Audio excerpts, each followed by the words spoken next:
Computercareer.edu. Whatever your goal, only you decide your level of effort, commitment, and hydration. Body Armor Sports Drink is the choice for today's athletes, available at Circle K. Body Armor Sports Drink contains no artificial sweeteners, flavors, or dyes. It's made of potassium-packed electrolytes, antioxidants, and coconut water to hydrate you while you're working out or working on your game. Body Armor Sports Drink, only you decide what to put in, only you can make you better. On sale now, 2 for $4 on 28-ounce Body Armor Sports Drink at your local Circle K. Don't miss this deal and grab yours today. Introducing Neighbors Free Cashback Checking. There's no monthly service charge, no minimum balance, and for every debit card purchase, we'll pay 5 cents to you and 5 cents to charity. Neighbors Federal Credit Union. We're here for you. Cashback offer applies to account holders enrolled in e-statements with direct deposits totaling $500 or more per month. Insured by NCUA. Many people are injured and can't afford to get the treatment they need because insurance companies won't pay until a case is closed. I'm attorney Spencer Callahan. I'd like to help. Spencer Callahan is the one to see. Call 387-2323. Offices in Baton Rouge. 104.5 WNXX Jackson, 104.9 KNXX Donaldsonville, and WDGL HD2 Baton Rouge. This hour is brought to you by Spencer Callahan Injury Lawyers.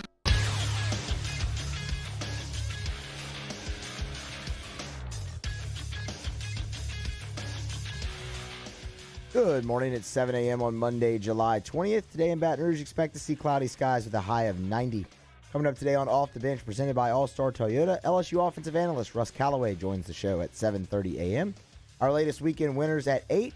We go live to the NBA bubble at 8:15 to talk with Darnell Lazare, and former LSU wide receiver Wendell Davis will be with us at 8:30. You can follow today's show by joining us inside the 104.5 ESPN Huddle app, brought to you by Bayou Ford, on Twitter or Instagram at OTB_ESPN, or by subscribing to our YouTube channel, Off the Bench, for new content every single day.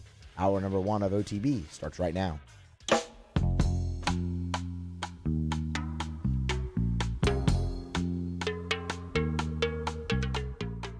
All-Star Toyota presents Off the Bench with Jordy Collada and T-Bob Hebert. ESPN Baton Rouge, New Orleans, Alexandria.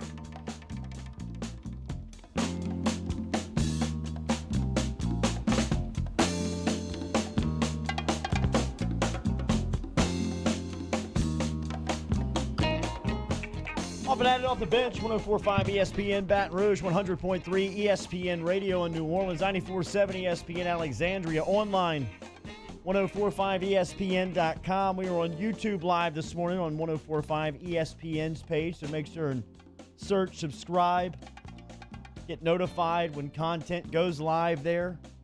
Anything that happens today on Off the Bench up until 10 a.m. will be highlighted on the Off the Bench page. Not everything, but like the conversation with Russ Callaway, who's the offensive analyst that Ogeron spoke about a couple of weeks back, and his regular Tuesday visit will stop by at 7:30 this morning. Callaway comes over with a pretty impressive resume. Spent the past 5 years as the offensive coordinator at Samford. Some big-time offenses. Also comes from a great football family. His old man, Russ Callaway Sr., one of the brightest offensive line coaches in the game. We'll talk to Callaway coming up 7:30 this morning. Your weekend winners, 8 a.m. Darnell Lazare is going to check in from the bubble this morning over in Orlando as the NBA getting prepared to resume their regular season in a couple of days here down in Central Florida. Zion still not back with the team. Darnell can't talk too much about that, obviously. David Griffin and Alvin Gentry have all made comments since Zion left the team on Thursday. We'll update you coming up inside your headlines. And then at 8:30 this morning, one of the most prolific wide receivers in LSU history, outside of Josh Reed, Jamar Chase, and a couple of others. Wendell Davis is the name that jumps to the top of the list when you think about LSU wide receivers. His time in Baton Rouge in the mid-'80s, he was an All-American. He was the SEC Player of the Year. He was a first-round draft pick for the Chicago Bears. He'll stop by at 8:30 this morning. We're jam-packed here on Off the Bench up until 10 a.m., presented every day by All-Star Toyota. Good weekend, big fella. Yeah, I had a great weekend. Man, it was excellent. I went fishing in the Gulf all weekend. Nice. It was about 15 hours on a boat on Saturday. Launched out of Fouchon right by Cutoff. It was great. Thank you to Chuck and the boys. Yeah, I got my first kind of one that got away story, but I also brought home a lot of delicious fish. So I'm about to be in a fish frying frenzy. We'll see. You're a little lower on the totem pole. I got to pay my neighbor back in some fish. family and kids come first, and then you can catch whatever runoff fish don't get cooked. But yeah, I'm already collating a list of Munchies questions on Thursday for Chef. And tonight, we'll see how it goes. I'll report back tomorrow. I'm going to attempt a little like fish and chips fried fish. Not your kind of crunchy, mealy fried fish, but where like you have that flaky skin that sticks on it. We'll see how it goes. Muso's here. Danny Cardenas here with you until 10 a.m. this morning. Here are your headlines on this Monday, July 20th.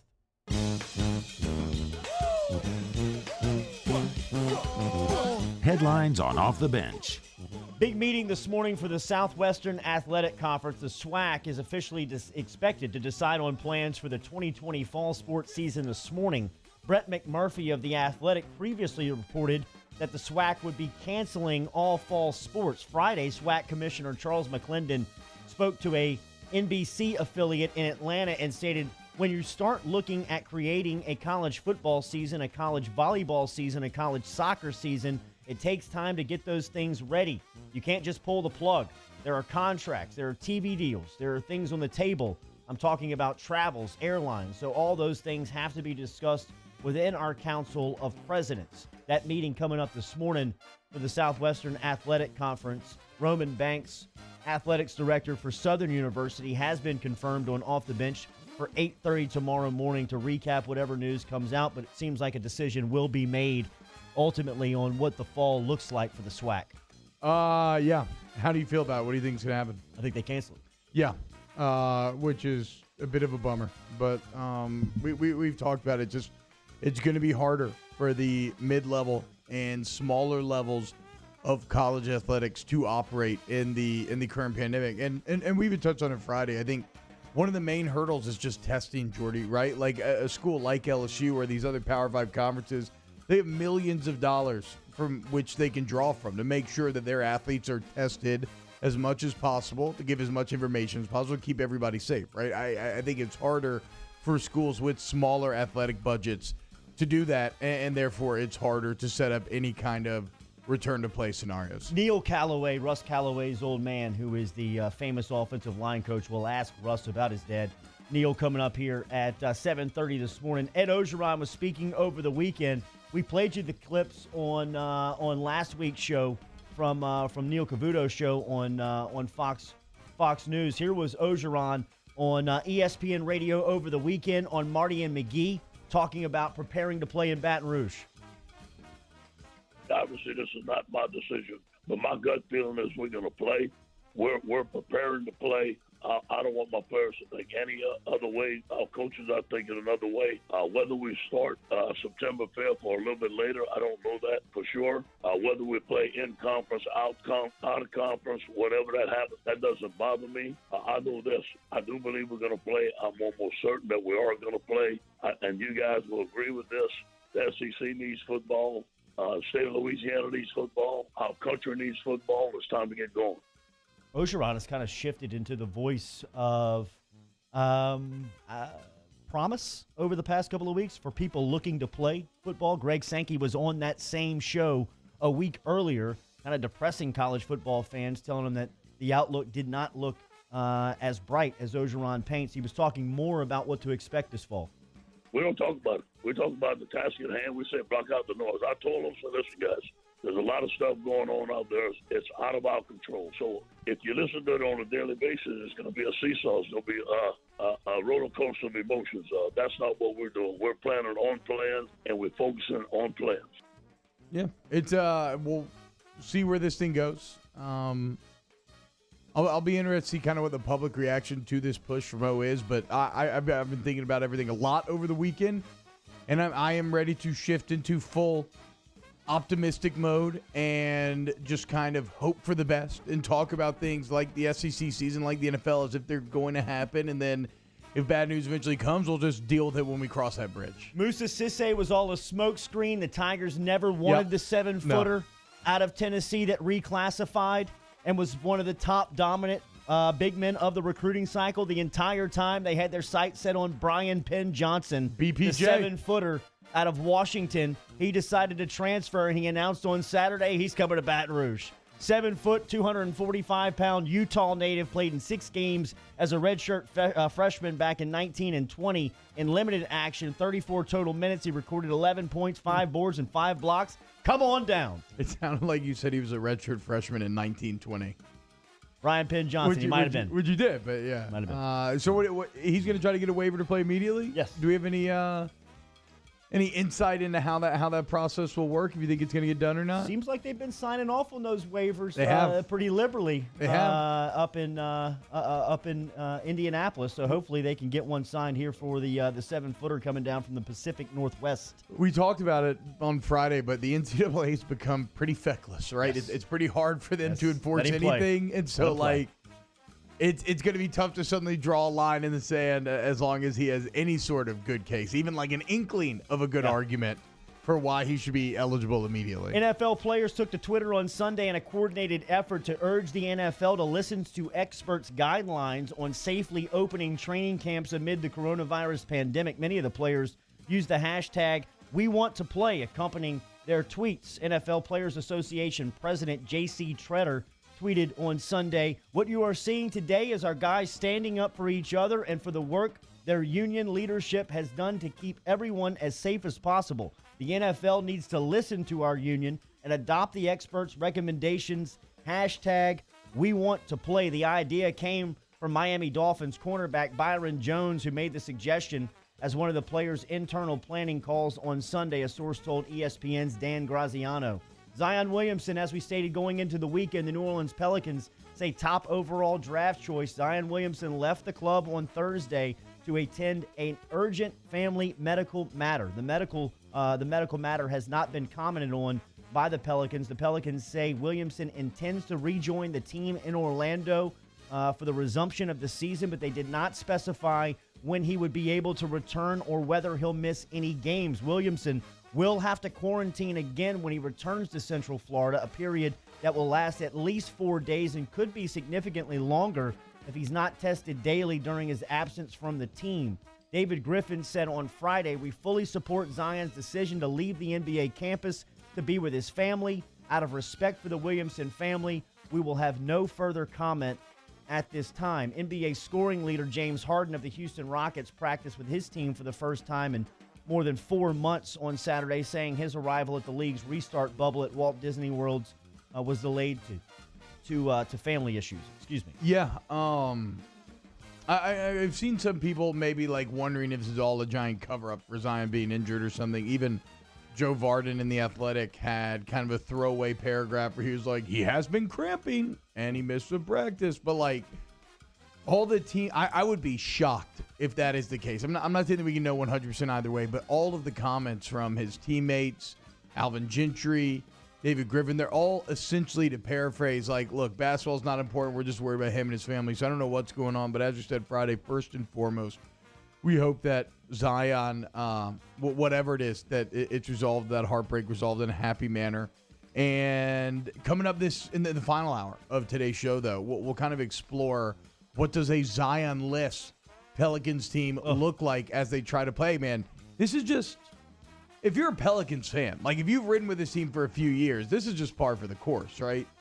I mean, whether it was just the unbelievable amount of injuries in the Gentry era, the heartbreak eventually ended up being okay, but when Drew Holiday's wife, Lauren Holiday, is a U.S. women's soccer star, and she's pregnant, and then she gets brain cancer, and Drew has to miss like the first 13 games, the Pelicans go like 1-0. This is just kind of how being a Pelicans fans work. Those are your headlines here on this Monday edition of July 20th. We will talk to LSU offensive analyst Russ Callaway coming up here in 15 minutes on OTB. Your weekend winners in 45 minutes. We will go to the bubble this morning in Orlando with former LSU basketball standout, Baton Rouge native Darnell Lazare, now a part of the New Orleans Pelicans. Will check in with us at 8:15 this morning. Go to 1045ESPN.com now through August 16th and take a quiz to see how prepared you are for hurricane season. Oh. Everyone who takes the quiz will instantly put their name in a drawing for a brand new EU1000 generator from Bozeman Distributors. Get prepared for hurricane season from 1045 ESPN Baton Rouge and stay prepared with Bozeman Distributors. All right. I mean, there are a couple of ways to get generated, to read a promo, and then, I mean, you're asking me to take a test, I'm out. But if you're giving away something, if I take the test and pass it, I guess I'll do it. Well, Log now on that to I'm a- 1045ESPN.com. Now that I'm a big outdoorsman, the freezer, having a generator, make sure that I don't lose all my delicious fish meat, seems like a great idea. So go ahead and take that test. Speaking of fishing. Speaking of fish meat. Phil Steele bit the bait on Texas A&M. Hey. Got him in the top 5. Phil Steele unveiled his top 25 for the preseason. We'll tell you where he has the reigning national champs when we come back here on Off the Bench, which is daily powered and driven every single day by All-Star Toyota. Off the Bench with Jordy Culotta and T-Bob Hebert. ESPN Baton Rouge, New Orleans, Alexandria. Daily brought to you by Central Plumbing Company. Remember, residential or commercial plumbing services. If you need them, you need to get online at centralplumbing.org. You should have the phone number by now. If not, store it into your contacts list. It's 225-925-8552. Remember, that number is available to you 24 hours a day, 7 days a week, all year long. 925-8552. It's a 225 area code.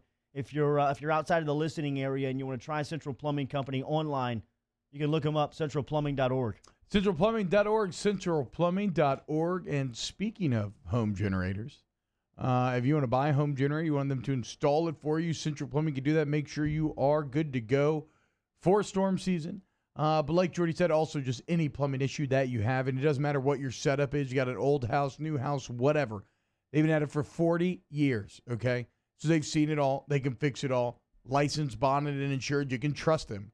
Go to centralplumbing.org, centralplumbing.org.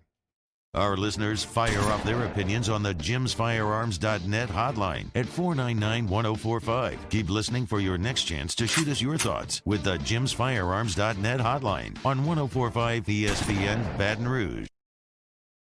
Gulf Coast Bank and Trust is a local bank with a straightforward philosophy. It's about doing the right thing for our customers. Participating in our community with annual local fundraisers. Offering individual attention in a modern banking atmosphere with a trusted local company. Gulf Coast Bank invested in technology with a local touch, giving our customers the power to bank anywhere, anytime. We're building relationships through personal service as a bank that cares about you. Gulf Coast Bank and Trust, the bank that cares about you. At All-Star Toyota, you get it all. If you're in the market for an all-new Toyota vehicle, come see our friendly and knowledgeable sales team at All-Star Toyota. Located in Baton Rouge at the corner of Airline and Goodwood, we've been serving our community since 2005 by offering a large selection of new Toyota cars, trucks, and SUVs. Get behind the wheel of your dream car and take a test drive at All-Star Toyota today. Are you a licensed contractor? There's lots of good contractors in Louisiana doing work the right way, but unfortunately, too many unlicensed contractors are working outside the licensing requirements. Working as a contractor in Louisiana requires a license for the company doing the work. The Louisiana State Licensing Board for Contractors wants to help you get licensed to allow you to conduct work legally. It's not difficult to get the license. We can help you. Go to lacontractor.org for more information. Licensed contractors, it's the law. Gulf Coast Office Products is a nationally recognized Savin office equipment dealer based right here in Louisiana. Over 100 employees strong, Gulf Coast has the boots on the ground to support all vertical markets from education, engineering, legal, and finance. With the latest in office technology, from desktop to production segment units, Gulf Coast and Savin have the perfect fit for you. Call 225-756-2644. That's 756-2644 for Gulf Coast Office Products. I've been doing business with Luba for 25 years. They're dependable, trustworthy. It's just the attention to detail with our clients. Our folks have years and years of experience. They're highly trained professionals, but many companies have that asset.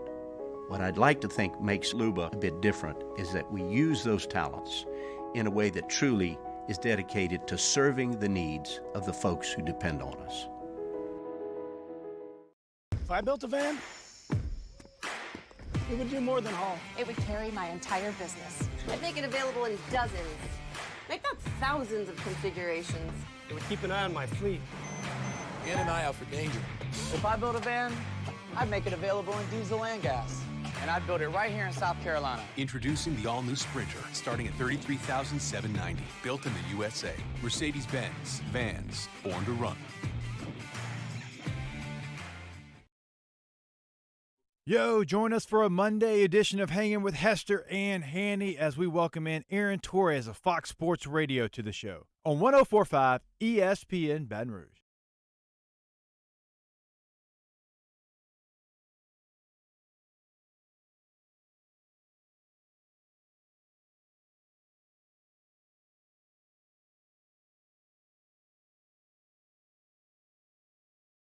All-Star Toyota presents Off the Bench with Jordy Collada and T-Bob Hebert. ESPN Baton Rouge, New Orleans, Alexandria. Shout out to my people over at All-Star Toyota. Went down the coast for the weekend, picked up a rental from Miss Lisa Sessions and the crew over at All-Star Toyota. I tell you all the time how easy it is right there on the corner of Goodwood and Airline, where they've been since 2005. If you're planning a getaway and you don't want to put miles on the car, I just rolled 25,000 miles on my new Toyota Tacoma that I picked up right before 2020. I'm in sales, man. I'm on the road all the time, bouncing all over the city, all over South Louisiana, really. And when I get on the road and take some vacation, the good people at All-Star Toyota have the rental department over there with Miss Lisa Sessions that you can rent a vehicle, get on the road. Had a 4Runner for the weekend and returning it today. Very easy process over there at All-Star Toyota. Tell them you heard it here on Off the Bench. Really looking forward to our conversation with Russ Callaway coming up here in a couple of minutes. If you've paid attention to Off the Bench and our Tuesday conversations with Coach Ed Ogeron, which he'll be here tomorrow morning once again at 7:30 to give us an idea of what the LSU football team is doing right now in preparation for what looks like is going to be a regular season in college football. He spoke very glowingly about Callaway, the offensive analyst that came over from Samford after the last 5 seasons, and what he means to the LSU operation on the offensive side of the ball. Really called him Steve Ensminger's right-hand man a couple of weeks back here on OTB. So we'll talk to Callaway coming up here in a couple of minutes on Off the Bench. We mentioned it a little bit inside headlines, but Phil Steele had his top 25 unveiled over the weekend. He's got 8 SEC teams inside of the preseason poll. Alabama leading the way as far as the SEC teams go at number 3. Ohio State and Clemson 1 and 2 in the top 25. Alabama, the number 1 SEC team, ranked there at number 3. And then he's got Texas A&M at 5. Mm-hmm. He's got the reigning national champs LSU at 6. And then after that, Georgia checks in at 7. Florida at 13, Auburn at 19, Tennessee at 20, and Kentucky at 21. So 8 of the top 25 teams in the way that Phil Steele sees it. Phil Steele sees it. Yeah, tough. I agree. A college football guru. Phil Stees it. Has the Tigers number 6. Surprising at Texas A&M at 5, though, T. Though you do make a good case on where they could be sitting late in the season. Well, it's like Cole said, and this is also what are preseason rankings when you approach them, right? Is Phil Steele saying this is where these teams will end up? I don't think so, right? Because you have 3 SEC West teams in the top 6. Like, something's got to give there. I think it's going to be tough for all 3 of those to finish in that area. So is this a sign of just how good he thinks those programs are? I suppose so. Either way, though, this ranking, you won't feel unrealistic for a long portion of the season. Like A&M could very well be, especially considering where they start in the other polls. That'll be a big factor. But they could very well end up being in the top 5 all year long because we've laid it out. They in their first 10 games, they only really have one big challenge, and that is that Auburn game. And so you're looking at either where is that game?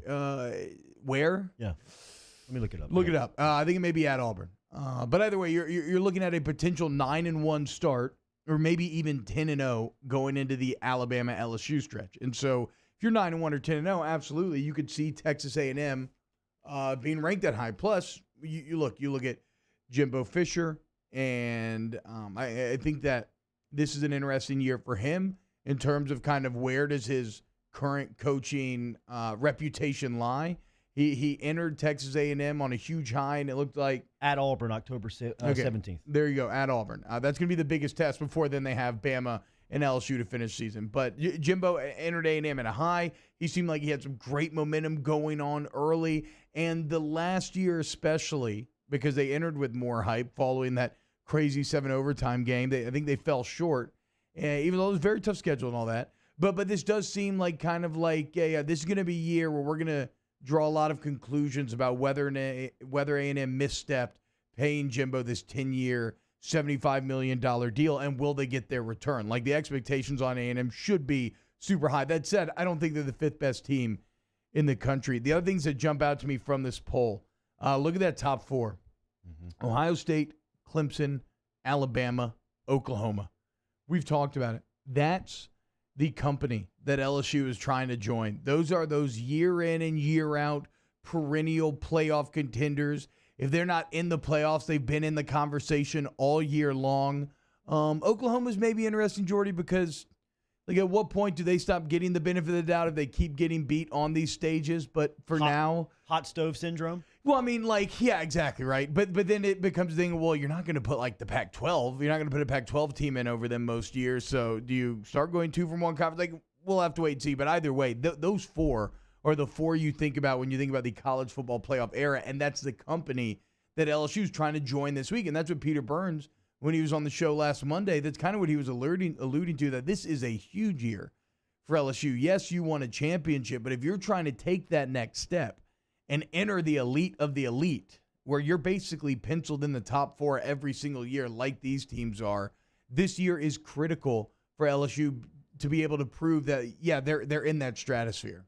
I love that, because I think if you look at the way that LSU has recruited, and if you hear some of the conversations of guys that we talk about, like Tristan Lee, who was here 2 weeks ago, who's a prime target and one of the top offensive tackles in the country, you can see where LSU sits on his list and as far as his interest level goes. And I think that's why LSU becomes a consistent player with those top 4 teams that you talked about in Alabama, Oklahoma, Ohio State, and Clemson, is because of the way that they recruited for the past couple of seasons and the way that is staying consistent. Well, and that is the key, right? Consistency. You don't have to win the championship every year, but are you truly competing for in the conversation? And for LSU, they may even be a bit like more granular, because LSU's, for years in the losing streak to Alabama, you were in the conversation until you got your ass kicked by Bama, right? So you also have to have good showings there. I'm not saying you have to win the Bama game necessarily, but you can't go back to it feeling like there's a sizable gulf between the two. Russ Callaway is he's a good reference point for this. He has been on the Alabama staff, and as we said, he has spent the last 5 seasons as Samford's offensive coordinator. And if you've been paying attention to what's been happening at Samford, they have been running one of the best offenses in college football. He had a real integral part in the development of Devlin Hodges, who started 6 games for the Pittsburgh Steelers in 2019. And Russ Callaway seems to be one of the names within the coaching industry that is a bright light as far as a young mind on the offensive side of the ball. LSU has him right now on staff. You heard Ogeron comment on him a couple of weeks back. We will speak with him next here on Off the Bench Daily, presented by All-Star Toyota.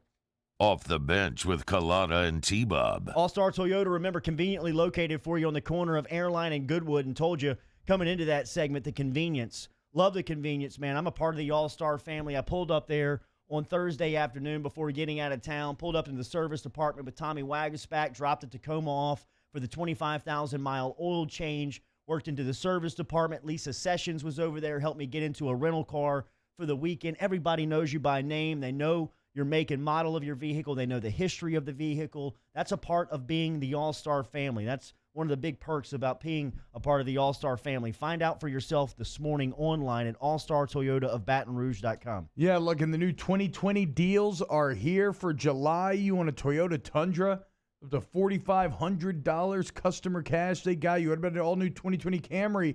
0% APR financing for 72 months. They got you. An all-new Avalon, 0% financing for 60 months. They got you. Go to allstartoyotaofbatonrouge.com, allstartoyotaofbatonrouge.com. In times of need, get a full list of phone numbers, websites, and other important emergency information on the Demco Stormwatch page at 1045ESPN.com. At All-Star Toyota, you get it all. If you're in the market for an all-new Toyota vehicle, come see our friendly and knowledgeable sales team at All-Star Toyota. Located in Baton Rouge at the corner of Airline and Goodwood, we've been serving our community since 2005 by offering a large selection of new Toyota cars, trucks, and SUVs. Get behind the wheel of your dream car and take a test drive at All Star Toyota today. Are you a licensed contractor? There's lots of good contractors in Louisiana doing work the right way, but unfortunately, too many unlicensed contractors are working outside the licensing requirements. Working as a contractor in Louisiana requires a license for the company doing the work. The Louisiana State Licensing Board for Contractors wants to help you get licensed to allow you to conduct work legally. It's not difficult to get the license. We can help you. Go to lacontractor.org for more information. Licensed contractors, it's the law. Gulf Coast Bank and Trust is a local bank with a straightforward philosophy. It's about doing the right thing for our customers. Participating in our community with annual local fundraisers, offering individual attention in a modern banking atmosphere with a trusted local company. Gulf Coast Bank invested in technology with a local touch, giving our customers the power to bank anywhere, anytime. We're building relationships through personal service as a bank that cares about you. Gulf Coast Bank and Trust, the bank that cares about you. This is a house call. This is a follow-up appointment. This is a diabetes checkup. This isn't just more convenient care, it's more advanced care. This is innovating healthcare at Louisiana's #1 hospital, Ochsner. ServiceMaster Elite create clean, disinfected work environments. As a local business, we take pride in serving the New Orleans and Baton Rouge areas. Our cleaning protocols follow CDC and OSHA standards for healthcare settings, offices, senior living, restaurants, and industrial plants. Contact ServiceMaster Elite to get your operation ready for reopening with germ disinfection cleaning. ServiceMaster Elite, the trusted choice in professional cleaning since 1996. To all of our heroes working on the front lines of this COVID-19 pandemic, your bravery and selflessness represent the very best of us, and we want to say thank you. I'm asking everyone around the state to join me in celebrating the heroism of our healthcare professionals on the 19th of every month at 1900 hours, that's 7 p.m. Write a note of appreciation, make plans to donate to charitable organizations, or say a prayer. To learn more, visit 19thanks.org. Thank you, and God bless.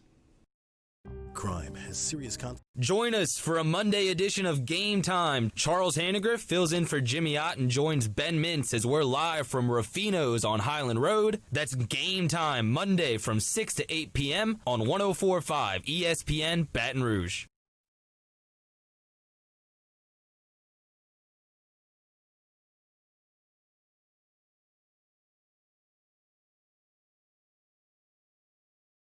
All-Star Toyota presents Off the Bench with Jordy Collada and T-Bob Hebert. ESPN Baton Rouge, New Orleans, Alexandria. A tremendous, I think Ross is going to be a great coach in college football.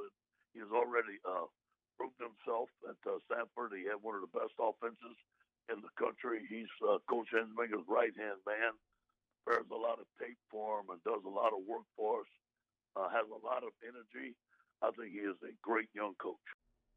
Ed Ogeron on his typical Tuesday visits right here on Off the Bench, ESPN Baton Rouge, New Orleans, Alexandria, presented every day by All-Star Toyota. That was him talking about one of the new offensive analysts that is working alongside Steve Ensminger and Scott Linehan and the crew over there, and that is Russ Callaway. Callaway has spent time on Alabama's staff, but for the last 5 seasons, he has been Samford's offensive coordinator, and as Coach Ogeron said there, Samford has been recognized continuously as one of the most dominant and consistent offenses in college football, as Callaway was the leader of that group the past 5 seasons, and now he is with LSU and joining us here on Off the Bench this morning. Coach, thank you for your time. Good morning.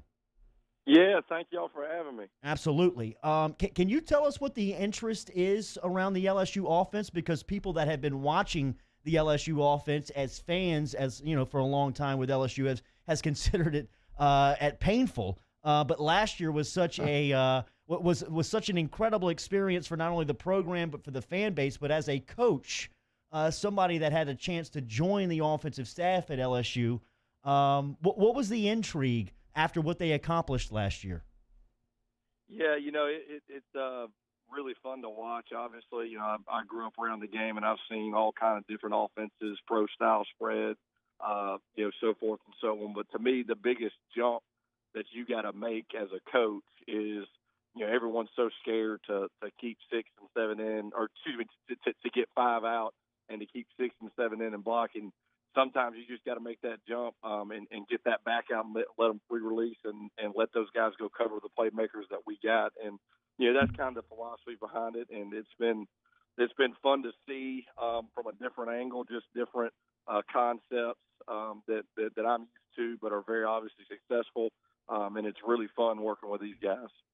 Yeah, and so you talk about making that jump. LSU definitely did last season, committing more to like 5-man protections, getting guys out there. When you look at last year's offense and the success that it had, how much of that was schematic change? And then like how much of it was just having this transcendent type of talent at quarterback? You know, I think it's a really good combination of both. I really do. I think LSU doing it kind of made that jump, kind of let you know where college football is right now, because forever, like y'all said, LSU's been the ground and pound kings of the world and has been very successful at it. But at the same time, you know, it's one of those things. You know, I think Coach O had a vision with all the talent, and Coach E saw it as well. All the talent at the receiver and running back position, and to me, the running backs that, you know, we can get here obviously are going to be able to run the football, but we're going to get the ones that can do both, and those typically turn into first-round draft picks. And I think with the ability to run the ball just a little bit, which they were able to run the ball a lot of bit, it's just, you know, most teams that throw it as much as LSU did, their run games were limited, right? And they're not very good, you know, blocking the run and all that. Well, that wasn't the case with LSU. I mean, they were last year, obviously, they were able to run it when they wanted to. And get the explosives off the running back choice route and the deep go balls, and I think that's what you saw with a great quarterback and Joe and everything else. Coach Orgeron was here a couple of weeks back, and he called you Steve Ensminger's right-hand man right now during the preparation. What's it like working alongside Coach E, and what's the working relationship like between you two? They don't make him any better than Steve Ensminger, and I think y'all know that. Yes, sir. They really don't. He's actually the same age as my father, and I think the reason why we work so good together is because he's the quarterback version of my dad, and I'm able to talk to my dad and tell him how I feel, and you know, and just get, and I feel that comfort with Coach E. You know, I feel like, yeah, hey Coach, if I want to say something, I'll say it in Hebrew. Sometimes he's, hey, I'm all for it, or hey, no, I don't like that idea, but there's no hard feelings, and we move on, and he's just a phenomenal guy. He's so fun to be around. He's just demanding enough to where everything's getting done at the way it should. But he's also, you know, he asks about my boy and my wife and my kids and everything like that. So it's him and Coach O make this place come to work of a lot of fun. I'll be honest with you. Coach, you mentioned your father, man, and for those that don't know, Neil Callaway from Macon, Georgia, played for Bear Bryant, coached for Pat Dye. Alabama OC, Georgia OC under Rick, SEC, like a legendary coaching resume. What was it like growing up just in football like that? You know, first off, I appreciate you saying that, but it was – I don't know anymore. You know, all I know is that. Everybody asks me that, and you know, I to this day still see things, and I'm like, you know, my wife, she comes at me like, you know, why are you not worried about this or not worried about that, and schools, kids moving schools, and I'm thinking, well, babe, that's all I know, you know, and she was implanted in one town in South Georgia for 30 years, and that's all she knows. And so honestly, I don't know, but I'll say this, you know, I did, looking back, I think it was really good for me. I was able to go into different types of schools in different areas with different diversities, and I think that's made me a much better recruiter. Doesn't matter what school I go into or who I'm talking to. I'm, you know, different, all types, different backgrounds and race and religion. It doesn't matter. I'm able to kind of implant myself and make it easy for me. So it was good. It was challenging at times. I was lucky. I always moved when it was like going into elementary school, going into middle school, and then I was able to stay in Athens for one spot for a long time. So I was lucky, where my brother and my sister, they weren't. So they kind of had to move in the middle of all that. So a lot of people in Baton Rouge, especially around the LSU football program, see you staying with the program for a while. Russ Callaway, LSU offensive analyst, joining us here on Off the Bench, ESPN Baton Rouge, New Orleans, Alexandria. You only saw your group 3 days on the field in working with your guys, one-on-one and being able to work as a group. What did you take away from Miles Brennan and seeing him work just a little bit? I tell you, Miles is he's special. I really think he's got a chance to be really good. He's very, very eager to learn. You tell the guy to do something one time, Coach E tell him and it's done. He's very, very hungry for the opportunity, but also respects what Joe did and respects the process. So I think he's going to be a really good quarterback, and he's a really, really, really fine young man, and I'm excited about watching him. Did you get an idea of how much LSU created an identity last year on offense, or how much this thing may change with personnel? I think that's the beautiful thing about what we got. The setup is made for change week to week, to be honest with you. We have our base concepts, we have our base beliefs, okay, but the way that it's set up, it's such as that, if we're seeing certain looks, we're going to be able to adjust in game, in halftime, whatever, week to week, and make certain adjustments. But, the overall picture kind of is what it is.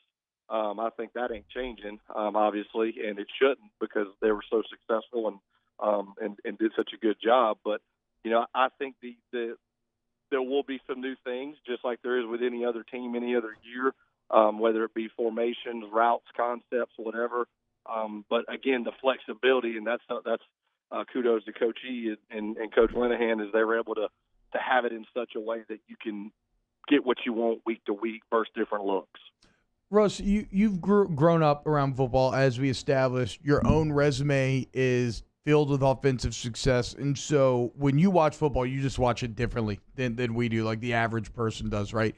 And so I wonder, when you watch that LSU offense last year, and you look at some things like the route combinations that they use, this is something I've been thinking about a lot. Nick Underhill wrote about it, and everything that Joe Brady took from the Saints. Like, when you watch last year's film and the route combos and everything else, how much of that looks new or like something you haven't seen before, and how much of it was just LSU executing at a very high level?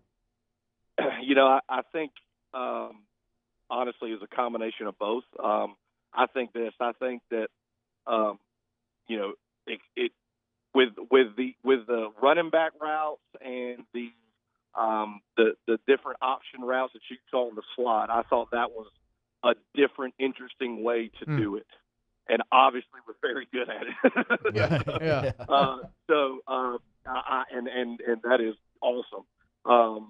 And just from my perspective looking in, I think little stuff like that was very, very good scheme wise. And then there are some also where, hey, we're gonna play action, and we're gonna take a 3-step drop, and we're gonna throw it to Jamar Chase, and he's gonna go make a play. So I honestly, and I know that seems, but like, it really is a good. You got to be able to put them in that situation, concept wise, to get that one-on-one matchup, if that makes sense. Yeah, definitely. So, and I think that was the difference, in my opinion. I don't know. I'm just from the outside looking in. Is okay, we're going to force them to cover this so we can do this. Does that make sense? Absolutely. And I think it was just a great combination of both. And I'll be honest with you, after being around Coach O, I don't see how. And I mean, with these, the equipment managers, the trainers, the players, everybody here wants to run through a brick wall for that guy. I mean, I don't see how you don't go make plays for him. I really don't. How good can 7 be? How good can Jamar Chase be? Or what type of luxury is having him as an option, as as an offensive play caller, or somebody behind the scenes? Yeah, he's pretty special. I tell you, I really think if you move him to running back, he'd probably be just as good as a running back. But no, he can be really good. And I tell you what makes him really good is he listens like it's Coach Linehan may have a new idea, or somebody may have a new idea and a different way to think about it, and he really listens to what you're saying and wants to be good, and he's out here busting his tail. I mean, he's truly one of a kind. I think he's really special. I do. You've seen a lot of programs up close as T-Bob laid out the history and your old man and kind of where you've been. Can you speak to the culture that Coach O has created with LSU football? It seems like right now that is the center of the football universe. Let me tell you something. I don't know everything, but I've been around ball a long time, and I know what good things look like. Mm-hmm. And he's not good; he's great. Wow. I mean, this guy's unbelievable. I mean, they my kids come up here one time. They came up the next time. He remembered who they were.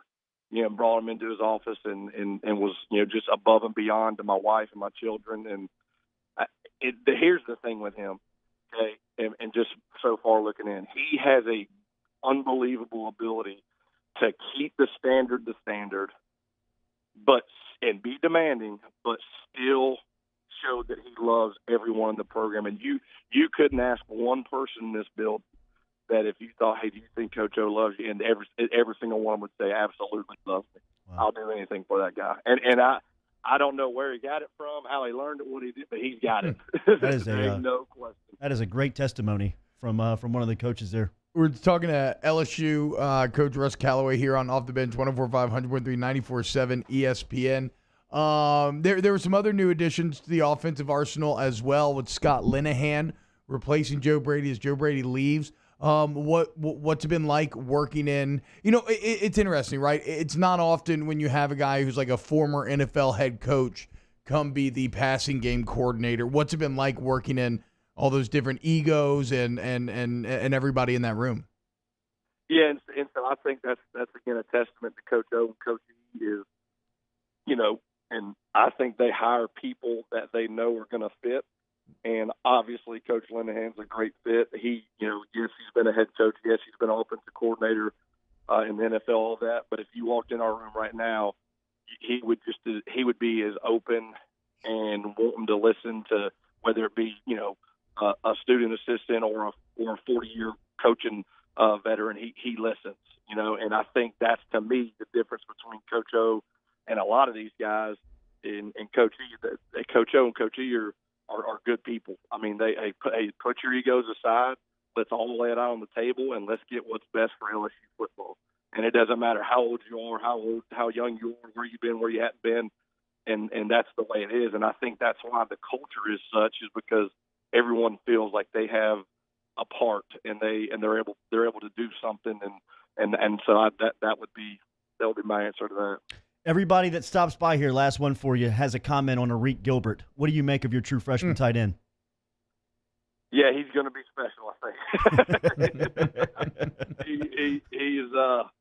I tell you, that's another one. Now he's got, so you see a lot of people that are able to do some of the things route wise and catching the ball, but they don't do it at that size, right?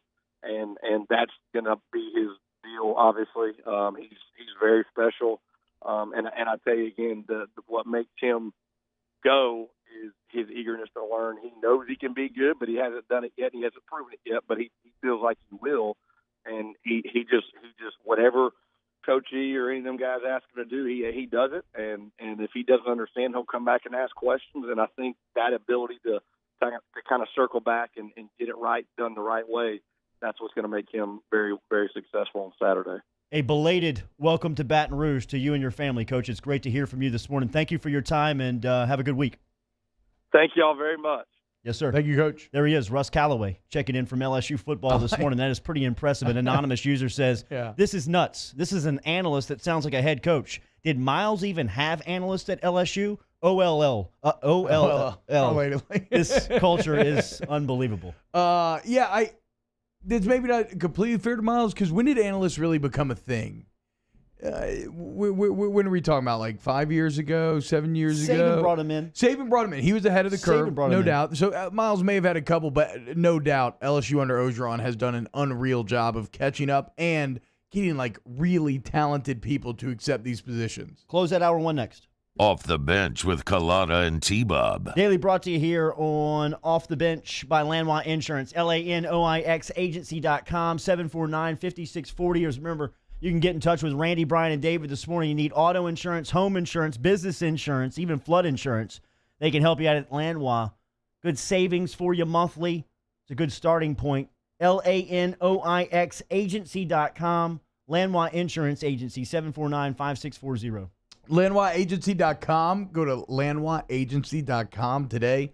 Storm season is ahead of us. And look, if you want to make sure that you have flood insurance, you have that peace of mind, they are the best to get that. Even if you're not legally required to have flood insurance. They found me max coverage at a rate that I'm very comfortable with. But it's not just flood insurance. It's my home, my auto. I bundle it all together, and I save money. But I don't have to do anything to save that money. I just tell Lanois, and they do it for me. And so if you don't have that, get that. Go to LanoisAgency.com, LanoisAgency.com. We opened up the playbook and expanded our coverage. Listen daily in high definition on 98.1 HD2. We are 104.5 ESPN Baton Rouge. Richards Honda is constantly looking for smart ways to make things easier for you. So we created our buy from home option. It's the easiest, most convenient way to shop for a car, all from the comforts and safety of your own home. Just log on to richardshonda.com, click on the buy from home button, and with a few simple steps, your new or pre-owned car will be ready for pickup or delivered right to your door. It's fast, easy, and smart. Try it today at richardshonda.com. 104.5 ESPN invites you to take a short quiz for a chance to win a brand new EU1000 generator from our friends at Bozeman Distributors. Simply go to 1045ESPN.com now through August 16th and take the quiz to see how prepared you are for hurricane season. Everyone who takes the quiz is automatically entered to win the generator. Our winner will be chosen on Monday, August 17th. Get prepared for hurricane season from 104.5 ESPN and stay prepared with Bozeman Distributors. Gulf Coast Bank and Trust is a local bank with a straightforward philosophy. It's about doing the right thing for our customers. Participating in our community with annual local fundraisers. Offering individual attention in a modern banking atmosphere with a trusted local company. Gulf Coast Bank invested in technology with a local touch, giving our customers the power to bank anywhere, anytime. We're building relationships through personal service as the bank that cares about you. Gulf Coast Bank and Trust, the bank that cares about you. I've been doing business with Luba for 25 years. They're dependable, trustworthy. It's just the attention to detail with our clients. Our folks have years and years of experience.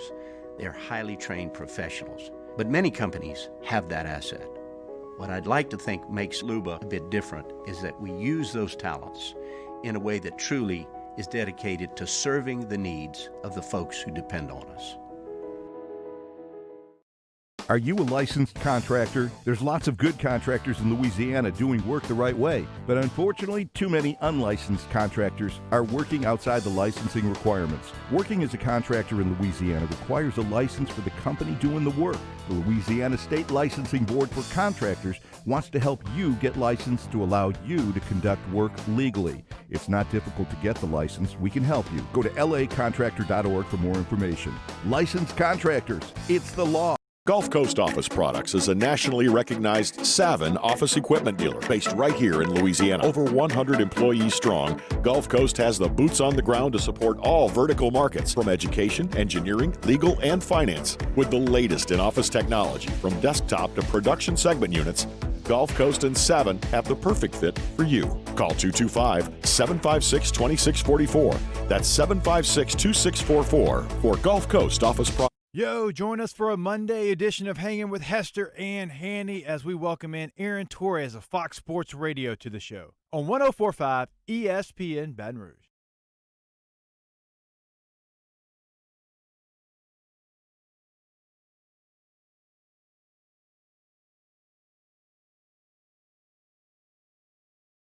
All-Star Toyota presents Off the Bench with Jordy Collada and T-Bob Hebert. ESPN Baton Rouge, New Orleans, Alexandria.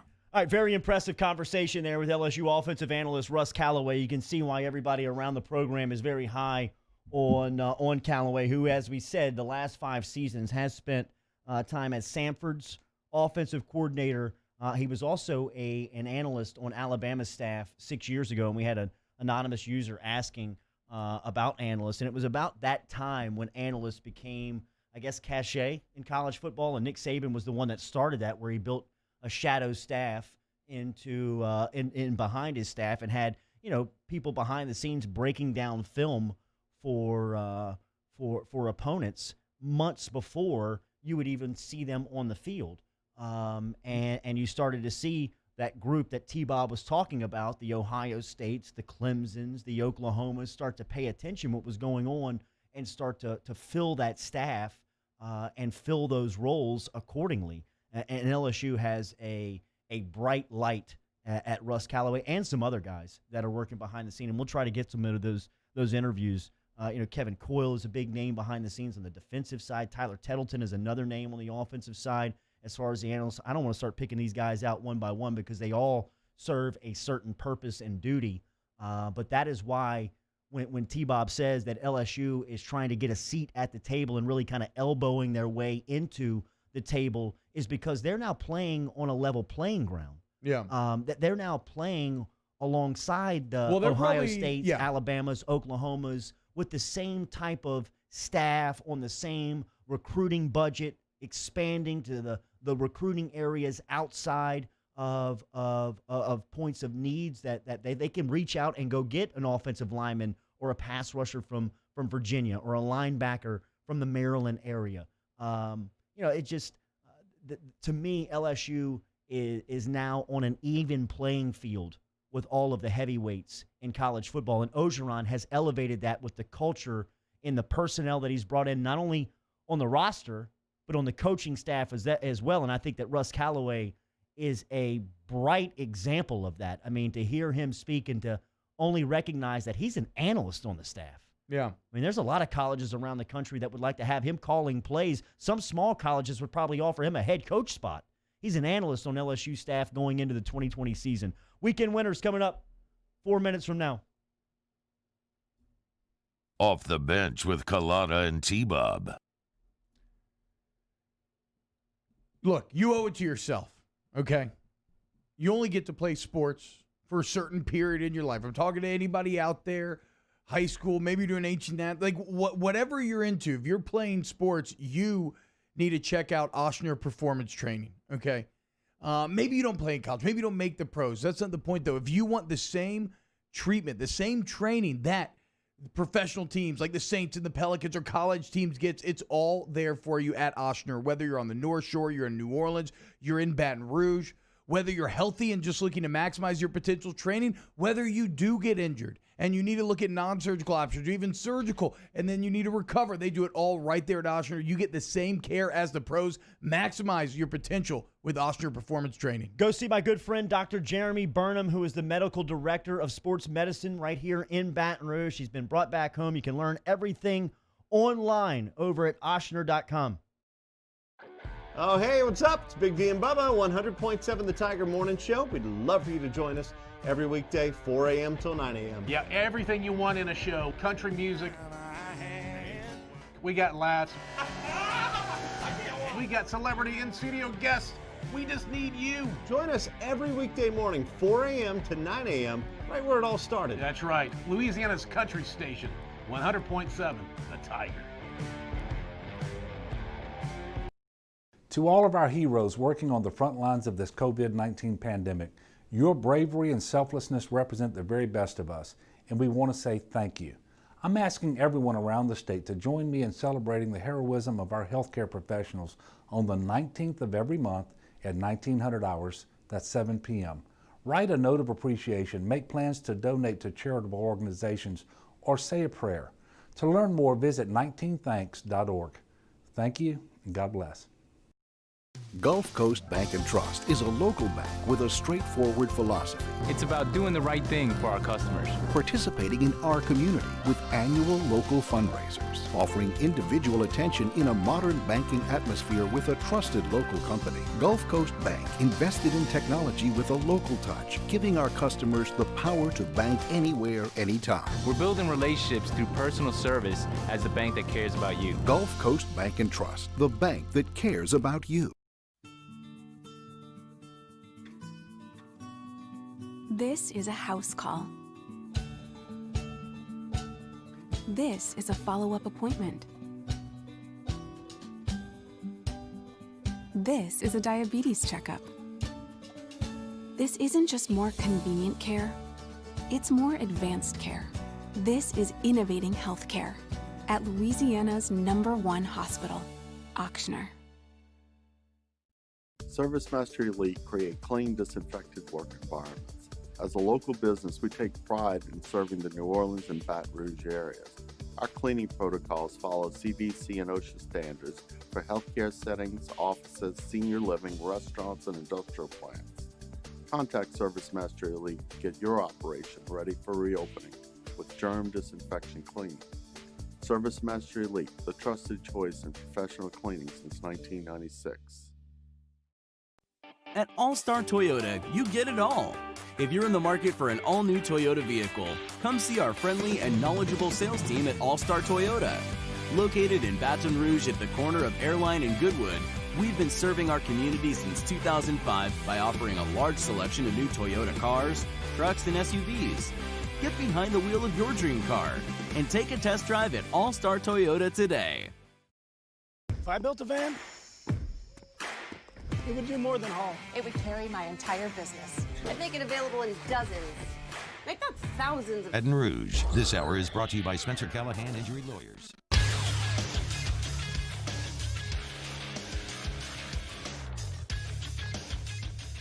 Good morning. It's 8 a.m. Monday, July the 20th. Today in Baton Rouge, expect to see cloudy skies with a high of 90. In case you missed hour one of the show, you can catch that up at the on-demand section at 1045ESPN.com. Brought to you by Carriages. Coming up today in hour 2, we give you our weekend winners. Next, we go live to the NBA bubble. Talk Pels with Darnell Lazare at 8:15, and former LSU wide receiver Wendell Davis joins the show at 8:30. You can follow today's show by joining us inside the 1045 ESPN Huddle app. Brought to you by Bayou Ford on Twitter or Instagram at OTB_ESPN. Make sure you subscribe to the Off the Bench YouTube channel, where you'll find new content every single day. Hour number 2 of OTB starts right now.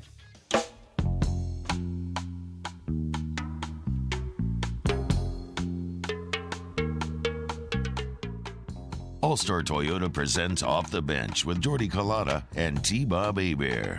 ESPN Baton Rouge, New Orleans, Alexandria.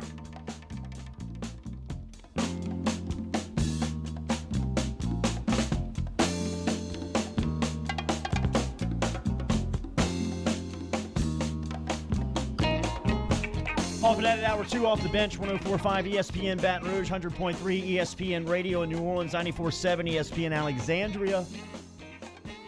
On YouTube, remember Facebook, no Facebook Live, we're on YouTube, 104.5 ESPN station there. On the way out, we were talking about Ochsner. Remember, their online is .org, not .com, so make sure that you look at everything at ochsner.org/sports medicine.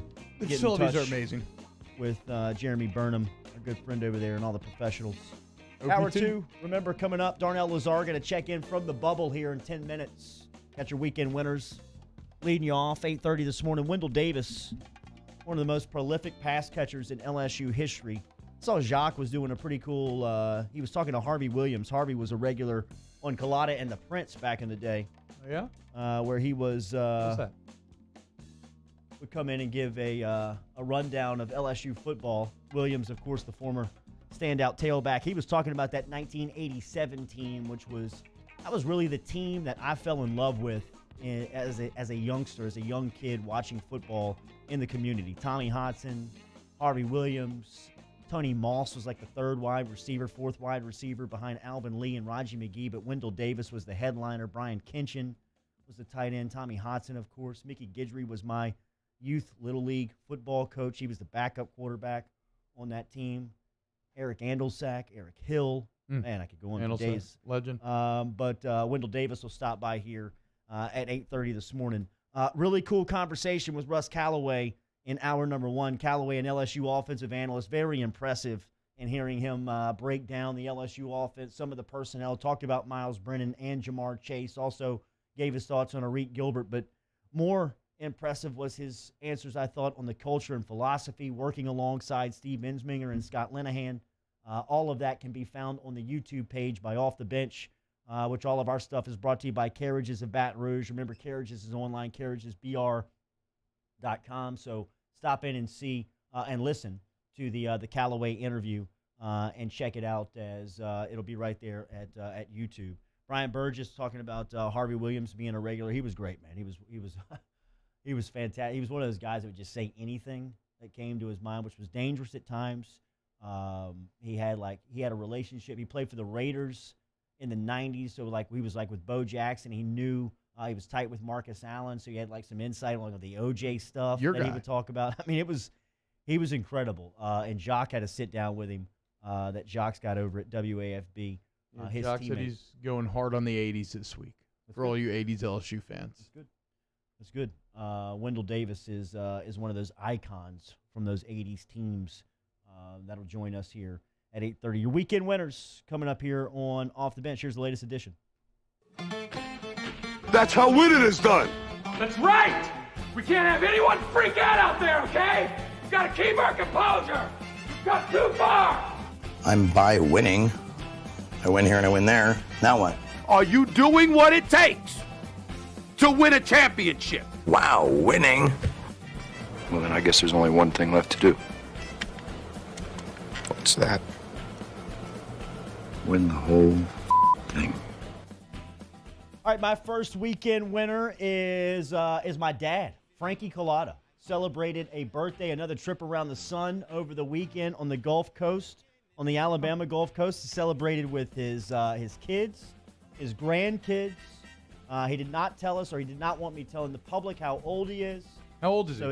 So if you see Frankie Collada. Oh, damn. You think he'd really get salty if you put it out there? A happy birthday. One time he did mention Respect his wishes. In kind of like a back and forth where it seemed like he kind of lost his temper with me, and don't call me old man on the radio again. I was like, okay, all right, so I hit a nerve. I make fun of so many people. I make fun of my dad for being old and Condon for being old. I know when I get old, I'm going to get it unceasingly from some little young jerk, whatever. Yeah. I got you, T. Yeah, thank you, Musso. Exactly. There you go. Whenever I start to go gray, which is kind of happening to my beard. Well, okay, I'll just follow you up then. Shout out to my father. The whole reason why we went fishing this weekend was to celebrate his 60th birthday. He will be 60 coming up on August 19th. And so me, my little brother, and him went out there, and it was awesome. Huge shout out to Chuck and the guys. It was just a ton of fun. My dad's just a little younger than Bob's. Oh, watch out. Yeah. Watch out, dude. Babies having babies. Okay, I'll get into my first actual weekend winner here, though. If you are the one other guy who owns this LeBron James rookie card, did you see this? Unreal. A LeBron James rookie card, and this is why this is wild. This is only 17 years old. LeBron still plays in the league. This LeBron James rookie card, the rookie patch autograph edition. It is a card that features a patch from a jersey that he wore his rookie year. It is also autographed. They only made 23 of them to represent his number, 23. Only 2 were graded as being in mint condition. 1 went up for auction this weekend. The other one's still privately owned. The one that went up for auction just sold for $1.8 million. This is not like the Horace Wagner or like a Mickey Mantle. This is a card that came out in the 2000s. People still pay that type of money for cards? I'm saying this is from the year 2003 or whenever his rookie year was, $1.8 million. One interesting to note here, how the price got so jacked up is that it looks like the NBA's commitment to trying to be a global brand is paying dividends, because the auction house said that they got auctions when it comes to NBA stuff that roll in from China, the Middle East. Whereas stuff like baseball is almost exclusively North American. So shout out to the one other guy who owns this mint edition card, and you can now get it valued at $1.8 million. Weekend winner, Musso? Yeah, I'm going to say weekends without your phone because I just had my second one in the row, and it's really nice to just be able to put your phone in a room. Feels great. And just not have to worry about anything going on outside of where you are. How was the bachelor party? It was good. Nice. There was no cell service. It was very good. Any stories for air? Not really, no. Good. It's a good weekend. Danny. Oh, my weekend winner goes up to Michael Thomas, 99 Club. Let's go. Everybody was hating on him, but put some respect on the name. Michael Thomas is 99. Yeah, we'll probably talk about it a bit in the third hour, but sometimes, and I'm so guilty of this, you can try to be so smart that you end up being stupid. I feel like that's how people are when it comes to evaluating wide receivers. They're just overthinking it so much. Like, oh, well, Julio Jones is better because of this. No. Just look at the numbers. Just look at the numbers. And recognize that he did it even without Drew Brees at the time. Recognize that he did it when teams were selling out to stop him. He was the only option for the Saints, and he still did it. He said, well, you only catches short routes. Okay, well then, whatever, you're devaluing short routes. I'm going to devalue long routes. Michael Thomas deserves to be a 99. He's the best receiver in the league. He's been hammering it all offseason. Good call, Danny. Matt Trent, WBRZ newscaster, took it home this weekend as Trevor Lawrence. I think T-Bob's one of his weekend winners. He popped a question this weekend, and Matt Lawrence. Okay, yes, I was trying to find humor. This. Thank you. I couldn't find this earlier. Well, we end tonight with Trevor Lawrence once again giving away a ring on a football field. The Clemson quarterback got engaged last night to his longtime girlfriend. So congrats to both of them. Joe Burrow, not available for comment, but don't worry, Trevor. Daddy's proud of you. Go Tigers. We're back after this. Excellent job, dude. My second weekend winner for all of you Big Cat fans out there. Shout out to Coach Doug's. He closed up his NCAA 14 journey last night, winning a third national championship in a row. He won it at LSU, and just like real life, LSU wins the Natty, and college football may just end. But shout out to all the Coach Doug's fans, man. Shout out to all the Tiger fans who got to watch LSU win a virtual Natty to go along with their real life Natty. Our next weekend winner comes from the trusted listening triangle of Dick, Rick, and Rock Lee. Oh. Rock Lee, a loyal listener. In Alpharetta, Georgia. Yeah, He's the head coach of the 9U Hopewell Broncos, and he managed his group to the 8th annual All-Star Baseball Tournament Championship in Canton, Georgia this weekend. Where is this going? Reed Keeter knocked in the winning run on a 2-out walk-off to collect the hardware. Check out the crew. I told Rock, look at the staff. He's got a coach for every kid on the team. Yeah, They're like the Yankees. Speaking of analysts and shadow staff, we got to figure out what's the exchange here. There's some sort of barter done with the Kingmaker here and the Lees. Rock Lee, my childhood best friend. We grew up together. I was the best man in his wedding. Okay, that's fair. And a loyal listener. And I do love Rick. I do love. Look, I love the Lees. I love the Lees, man. Shout out to Rick. Always come to see me at Hooters. Rick Lee and the Schmedium. So always. He's in great shape though. He's making sure you see it. He's also got one of the most interesting life vocal stories? deliveries that I've ever met. Okay, my next weekend winner, Ray Baker. That's right, the son. He bullied Mark Zuckerberg, maybe the most powerful person in the world, into looking like an absolute nerd on this surfboard. I'm going to defend Zuck a little bit here, though.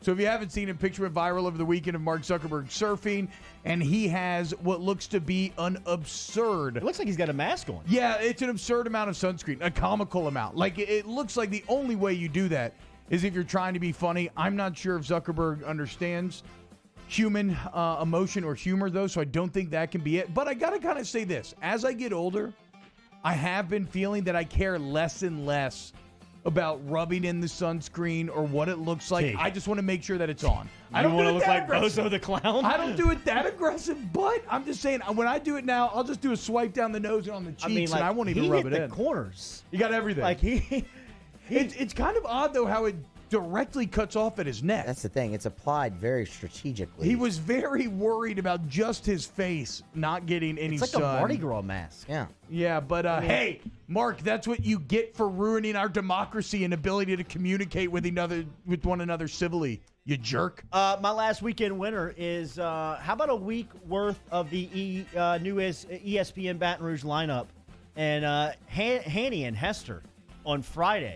Big show. I was tuning in from the beach, caught some of the on-demand. Yeah, we appreciate big guests. That was a big show. Ensminger, Matthew, I'm a little jealous, to be honest. Phillip Rivers, Andrew Lopez ride some coattails on the way in. Yeah, I'm a little That's jealous. a hell of a crew, man. But a week's worth of the new lineup. Hanny and Hester, obviously doing big things on the noon to 3 slot, and then of course OTB/OT, and then game night, game day, Game time. Game time with Jimmy.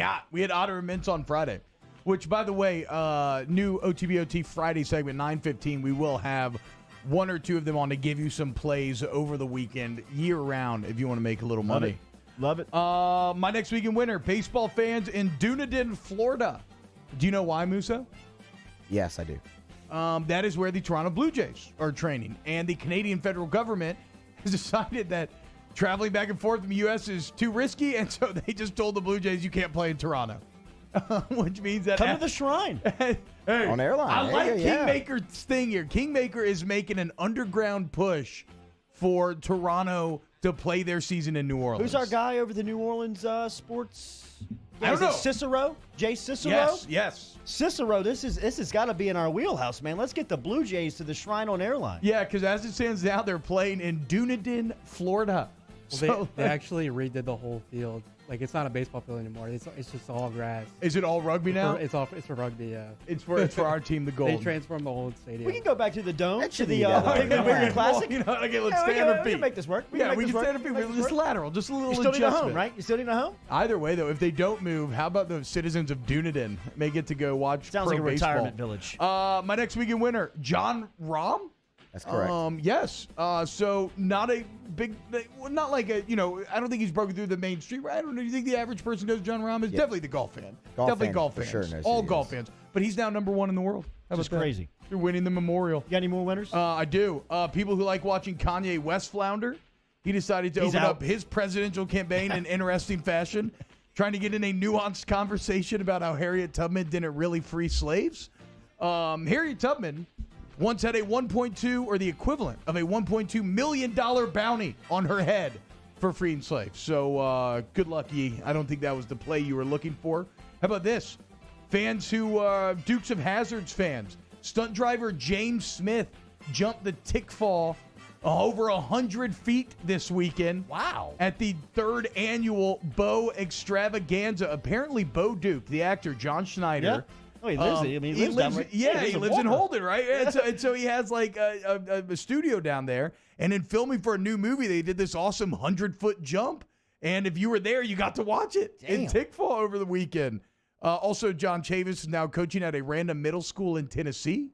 So shout out to those players. Is that really a winner? I mean, for the players, think about it. You're getting a guy. You're getting a guy. You're the chief. Dude, he's the chief. He's game planning for Alabama last year, and now he's coaching junior high. Let me tell you what I used to do with Kind of Tyrann reason Matthew for that right here, there, son. isn't I'm going to move you towards the line of scrimmage. And it's a small like private kind of league too. So this man was getting ready for Bama last year. Now he's going to be getting ready for Hardin Valley Academy. And then finally, Josh Hart got played on Xbox Live. But we got to go. So those are your weekend winners. And you wonder why we were making fun of Les Miles a couple of segments ago. His former defensive coordinator just got hired as a middle school coach. Darnell Lazar next. Off the Bench with Jordy Culotta and T-Bob Hebert. ESPN Baton Rouge, New Orleans, Alexandria. Coy's Diesel. Remember, online you can find Coy's Diesel at coysdiesel.com. Get in touch with Coy today if you need a service tech. They're ready for you if you're having issues with your light, medium, or heavy-duty diesel truck and you can't afford the downtime. Get in touch with Coy's Diesel today online, coysdiesel.com. If you need maintenance, Coy's Diesel has techs available all day to take care of your maintenance needs. Drive up with no appointment necessary online, coysdiesel.com. Yeah, that's right. Dilly pointing out Mettenberger is the OC for the high school that Chavis's junior high team feeds into. What? Go to coysdiesel.com today. If you too like having a ton of talent at the place that you're going, you want to bring your diesel vehicle into Coy's, or they come to you. That's right, emergency. 24/7 roadside assistance. You can go to coysdiesel.com. That's COYS diesel.com. Box pops up immediately. You can get in touch with them online or on the phone. And look, any parts you need to buy, you need financing, anything diesel, they're a one-stop shop, Coy's Diesel. Sports will be back. But for now, we're all rooting for a different kind of hero. Let's embody the best parts of sports. Teamwork, sacrifice, resilience. One goal. Together. 0% for 72 months on all new 2020 F-150s. Visit Bayou Ford for a new 2020 Ford F-150 with 0% for 72 months. And all new Bayou Ford vehicles come with a 1 million mile powertrain warranty. The crew at Bayou Ford is going to do right by you. Gulf Coast Office Products is a nationally recognized Savin office equipment dealer based right here in Louisiana. Over 100 employees strong, Gulf Coast has the boots on the ground to support all vertical markets from education, engineering, legal, and finance. With the latest in office technology, from desktop to production segment units, Gulf Coast and Savin have the perfect fit for you. Call 225-756-2644. That's 756-2644 for Gulf Coast Office Products. ServiceMaster Elite create clean, disinfected work environments. As a local business, we take pride in serving the New Orleans and Baton Rouge areas. Our cleaning protocols follow CDC and OSHA standards for healthcare settings, offices, senior living, restaurants, and industrial plants. Contact ServiceMaster Elite to get your operation ready for reopening with germ disinfection cleaning. ServiceMaster Elite, the trusted choice in professional cleaning since 1996. Gulf Coast Bank and Trust is a local bank with a straightforward philosophy. It's about doing the right thing for our customers. Participating in our community with annual local fundraisers, offering individual attention in a modern banking atmosphere with a trusted local company. Gulf Coast Bank invested in technology with a local touch, giving our customers the power to bank anywhere, anytime. We're building relationships through personal service as the bank that cares about you. Gulf Coast Bank and Trust, the bank that cares about you. This is a house call. This is a follow-up appointment.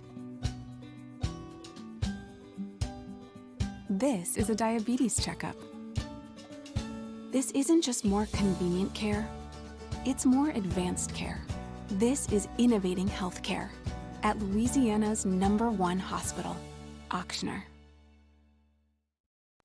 At All-Star Toyota, you get it all. If you're in the market for an all-new Toyota vehicle, come see our friendly and knowledgeable sales team at All-Star Toyota.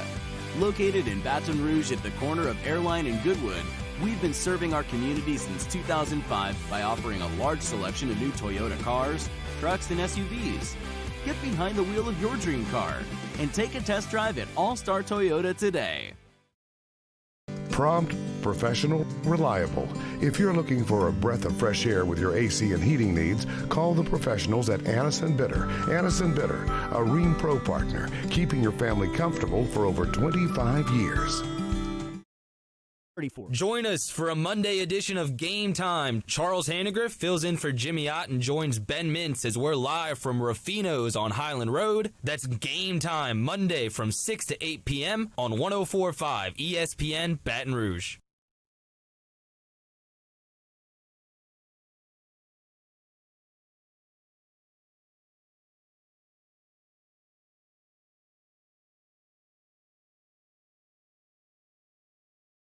All-Star Toyota presents Off the Bench with Jordy Collada and T-Bob Hebert. ESPN Baton Rouge, New Orleans, Alexandria. All right, good stuff for your weekend winners. We'll talk to Wendell Davis coming up. Remember, YouTube, Off the Bench, find the station there. Darnell Lazar, former Woodlawn High School standout, LSU basketball standout, professional career, now a part of the New Orleans Pelicans. He spent some time with the Memphis Grizzlies. But one of the rising stars as far as the young coaches or young executive roles around NBA teams is Baton Rouge's own Darnell Lazar. He is over in the bubble with the Pelicans this morning and has a couple of minutes with us here on Off the Bench, New Orleans, Baton Rouge, and Alexandria. D-House, good morning. How are you? What's going on, man? How you doing? Doing good. I know that you cannot comment on the status of Zion. We've heard David Griffin talk about that Zion is expected back hopefully at some point soon. But can you just talk about the development that you've seen from the #1 pick since being drafted, going through the injury, and now getting back, playing a little bit of basketball before it was suspended, and now where he is as the season is set to resume at the end of the week? Yeah, I mean, he's been trending upward. Obviously, he started this preseason very well and then kind of got set back with the injury. But coming back, he really worked his tail off, did his rehab, and we worked with him on the court. And when he came back on the court, it's almost like he didn't miss a beat. He's a tremendous player, as I'm sure a lot of people have seen, but he's just a special passer, willing teammate to get other people involved. Obviously, people see the dunks and all those type of things, but he's an exceptional finisher around the rim, has great touch, and his processor in terms of seeing the play and where the ball needs to be and things of that nature is elite, especially for a guy his age. House, you've seen a lot of players up close. He's considered generational. Do you believe that? Yes, I do, because I think when you look at his skill set with his just explosiveness and the power that he has, you haven't quite seen anything like that in some time. For me personally, I think it's kind of similar to what Blake Griffin was coming out, but the game has evolved, and you just get to see Zion playing even more space, so he's even that much more dynamic.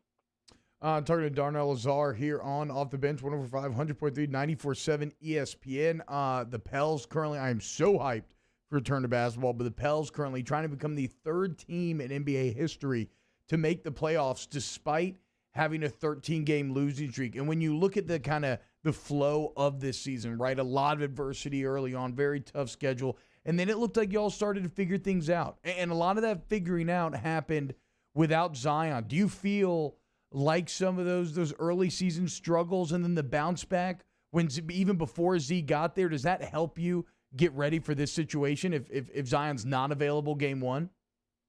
I think so. I mean, if you look at our team, we're very young. Obviously, we incorporated that big three from the Lakers, but all of our guys were trying to learn how to play with one another, adjusting their individual roles to fit into what the team wanted to do. And during that 13-game losing streak, we went through some adversities, but I think we got a little bit tougher both mentally and physically when it comes to the style of play because guys were thrust in the roles that they hadn't been in before. So I think that prepared us for this moment that we're going into now. I think guys understand each other's spots, what guys like to do both offensively and defensively, and I think we'll be ready to go here in the bubble. So if Z isn't available, at least for part of it, who do you think the most important player on this roster is to y'all accomplishing those goals? I mean, it would be a few. I think Brandon Ingram, obviously, would transition back to kind of that role he had early in the season where he was our primary option.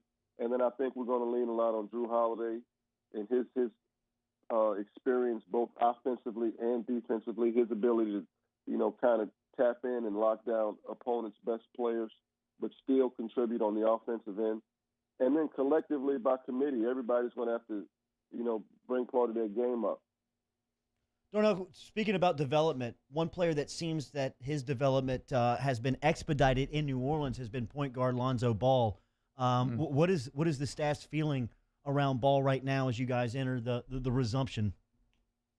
We love Lonzo. I mean, he's a guy, if you watch him play, his unselfishness just permeates throughout the whole team. His ability to rebound for a guard, push it, and when he sees someone open, the ball is out of his hands. Like if you have an open alley or scoring opportunity, and Lonzo sees that, and he's going to see that 9 out of 10 times, be ready to expect the ball because he's going to get it to you. And then obviously this year you've seen his shooting ability has improved and kind of reminds you back of what he did in college with his shooting percentage. And I mean, when teams go under his screens, he's able to knock those down.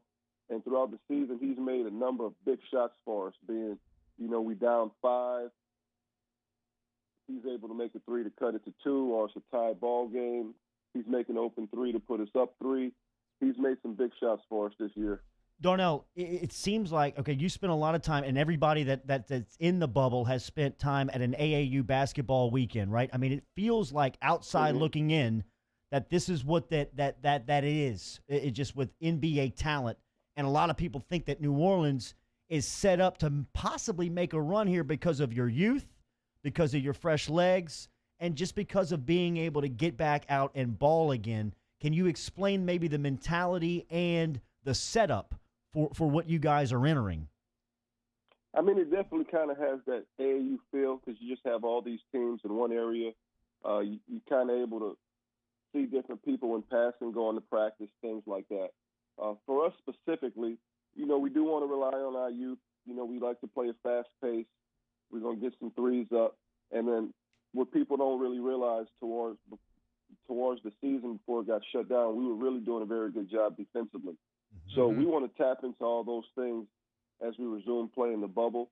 Just like we were able to get healthy, other teams were able to get healthy as well. So I think, we're going to have our challenges in front of us, but we welcome those. I like the group that we have. I think we have some highly skilled players who can do multiple things on the floor, and we want to get up and down. So, Coach, you are the first person that I've had the chance to speak with that is actually in the bubble. What's it like? It's kind of fun to me. I mean, it's unique, obviously. There's no one else around. The NBA has done a tremendous job of, limiting access or no access to outsiders. Obviously, with the COVID pandemic going on, we're getting tested daily to make sure everyone's healthy and we're not at risk of being infected. And then, we have our breakfast, lunch, and dinner. Practice times vary daily, but, we get on the bus, head to practice. There's hand sanitizer everywhere. Everyone's wearing masks when they're in buildings. So we go to practice, get our work in. Sometimes we'll go back at night and get some extra work in. And then other than that, for me personally as a coach, I spend some other time watching some film of practice or, watching games of some of the opponents we may have coming up.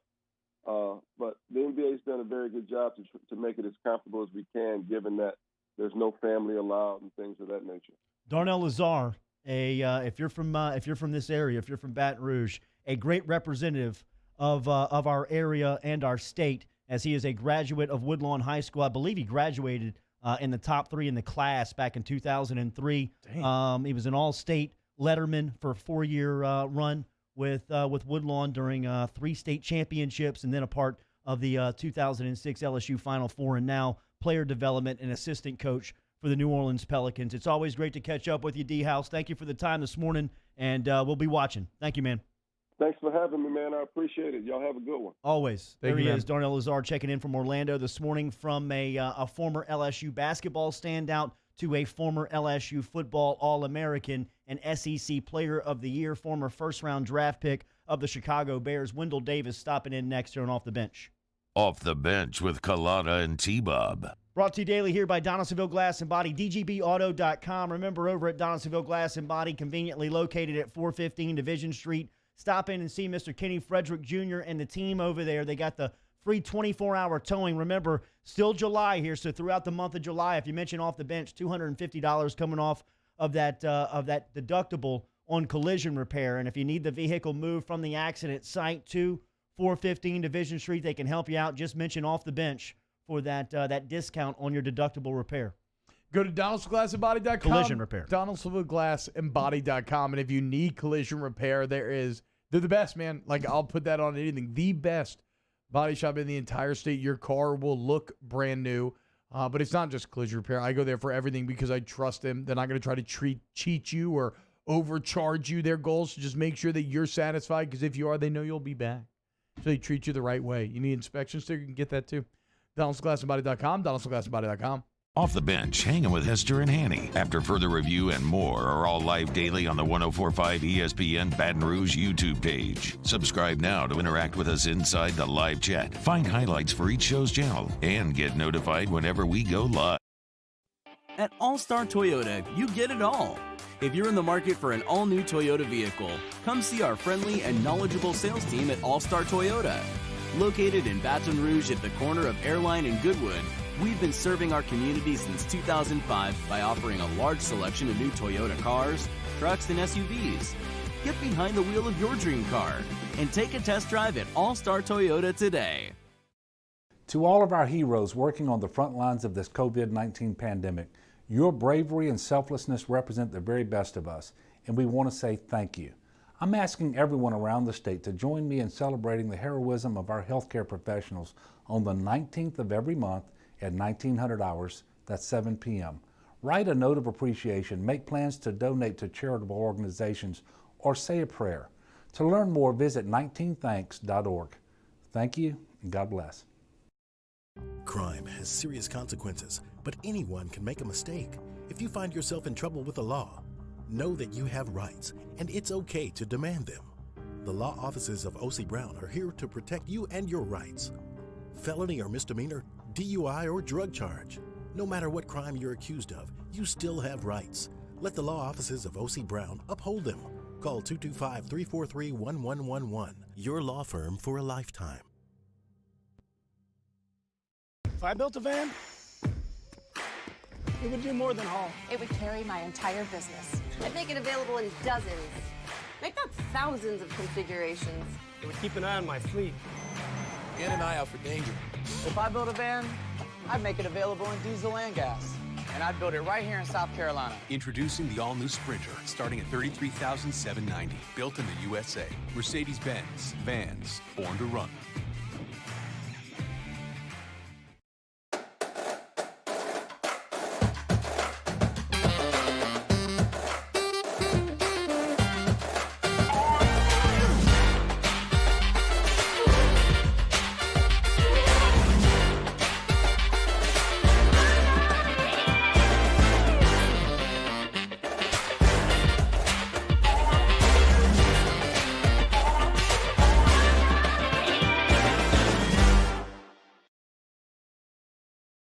Gulf Coast Bank and Trust is a local bank with a straightforward philosophy. It's about doing the right thing for our customers. Participating in our community with annual local fundraisers, offering individual attention in a modern banking atmosphere with a trusted local company. Gulf Coast Bank invested in technology with a local touch, giving our customers the power to bank anywhere, anytime. We're building relationships through personal service as the bank that cares about you. Gulf Coast Bank and Trust, the bank that cares about you. Yo, join us for a Monday edition of Hanging with Hester and Hanny as we welcome in Aaron Torres of Fox Sports Radio to the show on 104.5 ESPN Baton Rouge.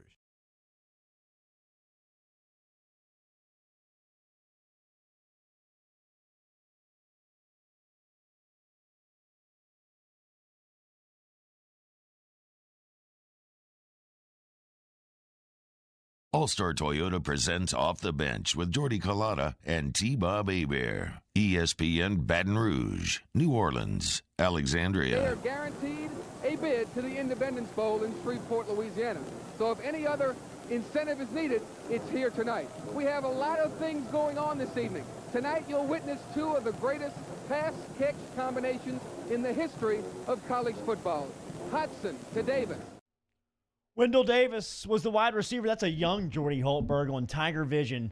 LSU Tulane in the Dome, 1987. The Tigers capped off a 10-1-1 regular season. Jacques Doucette, who's a good friend of ours, is over at WAFB, a part of the sports over there at WAFB, is doing a great recount now where he caught up with Harvey Williams, and Harvey had a good quote about that 87 team that said that they should have won the national championship, and they could have won the national championship. And you heard Hultberg there talking about the quarterback-wide receiver connection between Tommy Hudson and Wendell Davis. Before Rohan Davey to Josh Reed, before Joe Burrow to Jamar Chase, it was Tommy Hudson to Wendell Davis in the storied fables of LSU football history. And Davis is one of the great characters to ever come out of LSU football, as he was a first-round draft pick to the Chicago Bears in 1988, and now joins us here on Off the Bench. Back with us here on Off the Bench. It's always a joy to talk to you, Wendell. Good morning. How are you? Great, guys. Good morning to you. How you doing? Yes, sir. It's good to speak with you as always. And we were talking about the comment that Harvey made to Jacques, who is a local broadcaster here, and I think you're stopping by with Jacques in the next couple of days to recount some of those memories. But that 87 team, after LSU just capped off a national championship run, thinking back to that 87 group, Wendell, you guys were talented enough to win it, just caught some bad breaks, right? Yeah, I would have to agree. I think we had in my mind, we had the players, we had the talent, we had the coaches. I think all three phases of the game was good for us: offense, defense, special teams. I mean, we had the total package that year. We had some great athletes, guys who had worked together and played together for a number of years, and it just finally culminated in '87. So I thought we had a really, really talented team. When you think back to that group, everybody remembers the offense with Hodson, Harvey, you, Sammy Martin, Raji McGee. But that defense was one of the best in the country, if I remember correctly. Yeah, we had a great defense. I think with Eric Hill, Kevin Guidry, Phillips. I mean, we had a Tommy Clapp. Was Greg Jackson on that team? Jackson. Yeah. I mean, all those guys. We had a great defensive backfield. We had great linebackers, smart guys who could move, who were fast, and would hit you. We were a very aggressive defense, and I think a lot of that happened because of what Bill Arnsparger had and what Mike Archer just continued. So I think we had one of the best defenses in the nation. Wendell, something that jumps out. So I was born in '89, and something that just kind of jumps out to me is pretty shocking. When you look at that '87 team, and you see a 1:30 game against number 7 Ohio State that ends 13-13. How odd does that kind of feel to you, even viewed through the modern lens of football, that a major game on TV like that would end in a tie? Yeah, it hurts, man. It hurts to this day.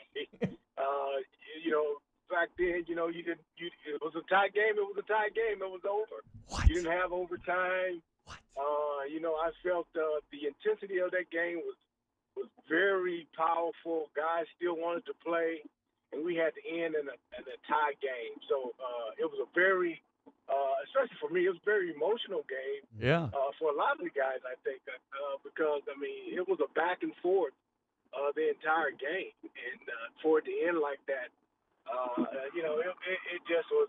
It was sad. It was sad for it to end like that. Ohio State was a good team. We were all, both teams was in the top 5 at the time.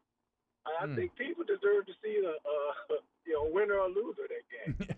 I still remember, and I was a young kid sitting in the stands with my grandfather watching Eric Andelsack and Chris Spielman pregame during the coin toss. They looked at each other in the face and shoved each other back during the coin toss, and 80,000 erupted before the game even kicked off in Tiger Stadium. And I didn't know where I was, like what type of atmosphere I was in, but now looking back on it, to see, like what Wendell was talking about, that was a big game environment. It was the biggest of game environments in Tiger Stadium. I heard legend that Andelsack may have spit in Spielman's face, and then they ended up becoming boys in Detroit. Is Andelsack, would he have spit in Spielman's face, do you think? I don't think he would have spit in his face. Okay. I think he'd have got close enough that some spit came out. Well argued. The mind that he was in, he was arguing with him, kind of, and something might have came out, but I don't think he would spit in anybody's face. Either way, though, they ended up becoming. Sorry. I think he was upset. If I can remember, I think Ohio State did not come out when they were supposed to, and they was holding out because they didn't want to get playing in Death Valley. When you come out, they give it to you. It was a hot Saturday, too, man. Yeah, and I think they was holding off. And then when they finally came out, I think at this point, Eric was just upset. And, he let it be known. Check this out, T. Wendell Davis, Football Writers Association of America, All-American, The Sporting News, All-American, Washington Post, All-American, College and Pro Football Newsday, All-American, UPI, Kodak, All-American, All-SEC, All-SEC Player of the Year as well. Wendell Davis, former LSU legend, joining us here on Off the Bench, ESPN Baton Rouge, New Orleans, Alexandria. So then I'm glad that you established that resume, because maybe no one is better suited to talk about last year's receiving core than is Wendell. And it's kind of funny, man, Wendell. So Jerry Sullivan was wide receivers coach back in '87. And then he came all the way back around in 2017. He recruited Jefferson. Like, he put this group together. What was your view of last year's weapons that LSU had?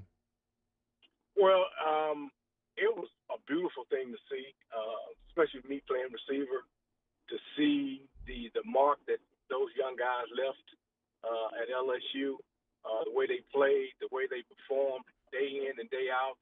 They had a quarterback that could get them the ball. And I think that whole core just really impressed me so much.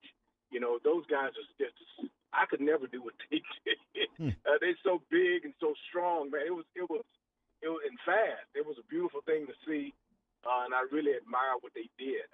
I think those guys are going to be successful in their football future. And to have Coach Sullivan to come back after all those years and to kind of put into those guys what he knows about the position. So I kind of knew that when he came back on the scene that they were going to be a lot better than what they were. Your quarterback, Tommy Hodson, was a 4-year All-SEC performer during his days in Baton Rouge and was recognized as one of the best to ever play that position. And then along comes Joe Burrow this past season in 2019 and just has this magical Heisman Trophy year. Can you tell me, as a former player at that level and a former first-round pick, when you see quarterback play at that level, what is it about Joe Burrow last year that made him so great? Wow. You can't say enough about his play on the field. I don't know how he worked off the field, but I could see his play on the field in the rapport that he had with the team, offensively and defensively. He was a true leader, I think. I think it was something that we were missing for a while. We've had some good quarterbacks, but we had a great quarterback in Tommy Hodson, but this kid came in and he really took control. He kind of reminds me of Tommy when he was a freshman.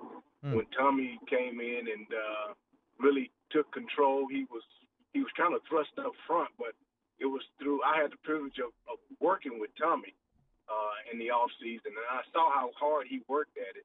And so I'm assuming that Joe Burrow did the same thing. And it, like I say, it definitely showed in his play. I think he deserved everything that he received that year. I just think the kid overall, he has good character, and I think he's going to go a long way. Wendell, it's always great to catch up with you. Yeah, Can you catch up our listeners? Everybody is we have an interactive device, and everybody is chiming in, talking about how it's so great to hear from you. Can you update our listeners about what's going on with you? Well, I'm still in Chicago, living in the city of Chicago, enjoying it. My wife and I, we are empty nesters on the south side of Chicago, loving it. But I am still still working. I'm working in for a company here in the suburbs of Chicago. I'm in the supply diversity space, and just enjoying life as much as I can. And I'm right now I'm the president of the NFLPA Chicago chapter here in Chicago. Congrats, man. It's good. I've been blessed. How What's going to go on? How do you see? Now you just opened up a door for me, Wendell. What's going on with everything right now? Are they going to play? It remains to be seen. I think right now our players are, they have legitimate concerns, and we are right now we're hoping that the league understands where we're coming from, the players are coming from, and that if there is play in the NFL, that it's the players are safe, their families are safe. So we want to do it the right way. But I think that the guys want to play. They want to be out there playing. But I think there's a right way and a wrong way to do things, and we're looking to do it the right way. One of the most prolific pass catchers in LSU football history, Wendell Davis. Give me one thought on Jamar Chase before we get you out of here. Oh, awesome! Mm-hmm. Awesome, man. I think the guy's he's gonna have a great year when this thing kicks off. Just from watching his play, he's gonna be somebody that makes a mark and do something great. So I'm excited to see him continue to play.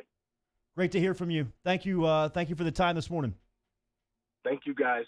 Have a good one. Wendell Davis checking in this morning from Chicago, one of the former Tiger greats that was playing back in the mid '80s, as we said, a 1987 All-American and a first-round draft pick of the Chicago Bears. Following that season, we will close out hour 2 next. Off the Bench with Kalana and T-Bob. Brought to you daily here on Off the Bench by one of our great sponsors, one All-Star of my favorite Toyota. sponsors. Yep, our best. Title sponsor. All-Star Toyota of Baton Rouge. Remember, you can find them there on the corner of Goodwood and Airline. All of the inventory is online at allstartoyotaofbatonrouge.com. Whether you want to buy a car, lease a car, rent a vehicle, it can all be done today over at All-Star Toyota. Stop in and tell them you heard it right here on Off the Bench. They got great specials right now, like 0% APR for 60 months or up to $3,000 in customer cash on Toyota Avalons. All online, allstartoyotaofbatonrouge.com. Yeah, this is the week, too. The Murdered Out Mini is in, boys. That's right. I finally transitioned into my new style as minivan driving dad, and it's all thanks to my friends over there at All-Star Toyota. That's right. When you see me on the pontoon boat of the roads, know it thanks to allstartoyotaofbatonrouge.com. Our listeners fire up their opinions on the jimsfirearms.net hotline at 499-1045. Keep listening for your next chance to shoot us your thoughts with the jimsfirearms.net hotline on 1045 ESPN Baton Rouge. If I built a van, it would do more than haul. It would carry my entire business. I'd make it available in dozens. Make that thousands of configurations. It would keep an eye on my fleet. And an eye out for danger. If I built a van, I'd make it available in diesel and gas. And I'd build it right here in South Carolina. Introducing the all-new Sprinter, starting at $33,790. Built in the USA. Mercedes-Benz. Vans. Born to run. Are you a licensed contractor? There's lots of good contractors in Louisiana doing work the right way, but unfortunately, too many unlicensed contractors are working outside the licensing requirements. Working as a contractor in Louisiana requires a license for the company doing the work. The Louisiana State Licensing Board for Contractors wants to help you get licensed to allow you to conduct work legally. It's not difficult to get the license. We can help you. Go to lacontractor.org for more information. Licensed contractors, it's the law. Gulf Coast Office Products is a nationally recognized Savin office equipment dealer based right here in Louisiana. Over 100 employees strong, Gulf Coast has the boots on the ground to support all vertical markets from education, engineering, legal, and finance. With the latest in office technology from desktop to production segment units, Gulf Coast and Savin have the perfect fit for you. Call 225-756-2644. That's 756-2644 for Gulf Coast Office Products. At All-Star Toyota, you get it all. If you're in the market for an all-new Toyota vehicle, come see our friendly and knowledgeable sales team at All-Star Toyota. Located in Baton Rouge at the corner of Airline and Goodwood, we've been serving our community since 2005 by offering a large selection of new Toyota cars, trucks, and SUVs. Get behind the wheel of your dream car and take a test drive at All-Star Toyota today. Gulf Coast Bank and Trust is a local bank with a straightforward philosophy. It's about doing the right thing for our customers. Participating in our community with annual local fundraisers, offering individual attention in a modern banking atmosphere with a trusted local company. Gulf Coast Bank invested in technology with a local touch, giving our customers the power to bank anywhere, anytime. We're building relationships through personal service as a bank that cares about you. Gulf Coast Bank and Trust, the bank that cares about you. This is a house call. This is a follow-up appointment. This is a diabetes checkup. This isn't just more convenient care, it's more advanced care. This is innovating healthcare at Louisiana's #1 hospital, Ochsner. ServiceMaster Elite create. Join us for a Monday edition of Game Time. Charles Hannegriff fills in for Jimmy Ott and joins Ben Mintz as we're live from Rafino's on Highland Road. That's Game Time, Monday from 6 to 8 p.m. on 104.5 ESPN Baton Rouge.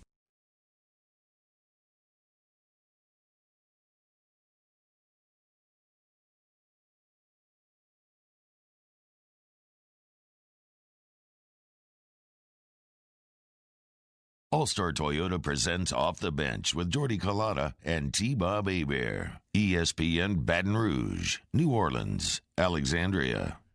All right, appreciate Wendell Davis for stopping by here this morning, and T-Bob referenced it during the break, and Wendell has spoke publicly about this and speaks openly about it, but his injury that he sustained as a pro. Just prepping for the interview, I didn't realize it's the most horrific thing I've ever read. Blew out both knees in one play in a game versus the Philadelphia Eagles at the old Vet. Is this it? I don't know if you want to see it. I mean, it's a pop-up. Oh, I can't. I'm not looking anymore, Danny. But then I just got to put the blinders on. Yes. I don't like stuff like that. I don't know. I'm not a big broken leg type. Yeah, apparently both patellar tendons ripped, and the doctor said that his kneecaps got driven into his thighs. That was October of '93. He did make an attempt to come back with the Colts, but didn't appear in a game.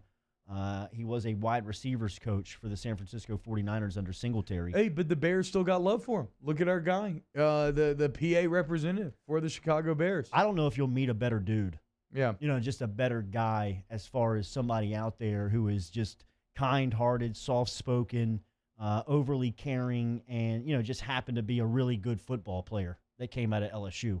And we gave his resume during that interview. I mean, he was an All-American by every single outlet in '87. In '86, he was recognized as an All-American from a couple of outlets. He was the SEC Player of the Year. He was a first-round draft pick. And him and Hotson's connection over those couple of years is, Hotson was a 4-year starter from his freshman campaign, which was '86. So that was Wendell's junior season. Wendell's junior and senior year, Tommy Hotson's freshman and sophomore, are two of the best wide receiver quarterback numbers that LSU has ever produced. I mean, it's up there with Rohan Davey and Josh Reed. Joe Burrow and everybody. But really before, before 2000, it was Tommy Hotson, Wendell Davis, and that was it. Yeah, that was. And then that Joe was Burrow and his receivers, 3 receivers broke the single-season touchdown record last year. Well, Josh Reed and Rohan went crazy in 2001. No, I remember that. That was the other Blitnikoff year where Josh Reed was like putting up like 20 catch stat lines. It just didn't make any sense. He was always so open. It was crazy how open last year Reed felt. was. Yeah, I mean, a lot like last year, whether it was good route runners. I remember at the time, everybody would reference Reed being a former running back. And his high school in Rain, his senior season, the top 3 rushers in the state were LeBrandon Tofield, Dominic Davis, and Josh Reed. And Reed made the transition. I always like that Reed kept the number too. 25. When he made the transition. Yeah. It's kind of a statement. Yep. And he was the first to wear the one eye black under one eye. Really? Yep. I mean, I remember. I remember. So did he get that from Nelly? Like, do you think that's what? Because I remember Nelly was. That was 2001. Okay. So, I mean, that was right around Nelly. That was right around Country Grammar time. Yeah, right. Hour 3, T-Bob. Off the Bench with Collada and T-Bob. Brought to you by Secure Shredding and Recycling. Remember, stop in and see the boys today as they are online at SecureShreddingAndRecycling.com. Gaines, Garrett, and the crew, they can help you out. They are your document destruction specialists serving the entire listening area. So whether you're in New Orleans, Alexandria, Baton Rouge, Lake Charles, Lafayette, get online to SecureShreddingAndRecycling.com. And in fact, if you mention the OTB special, they'll demolish a couple of your hard drives for free. 2 of your first hard drives will be demolished for free. Online, SecureShreddingAndRecycling.com. That's right, SecureShreddingAndRecycling.com, the local best option, well, the best of anywhere, but they are local, right? Option for all of your document destruction needs. Look, they're going to get you the best rate. They are a services business. They're there to serve you. They have trucks that can show up on site. They have drop-off points in Baton Rouge, New Orleans, coming to Alexandria. You could go bring it to the facility. Like that, however you need it, they get it done. SecureShreddingRecycling.com.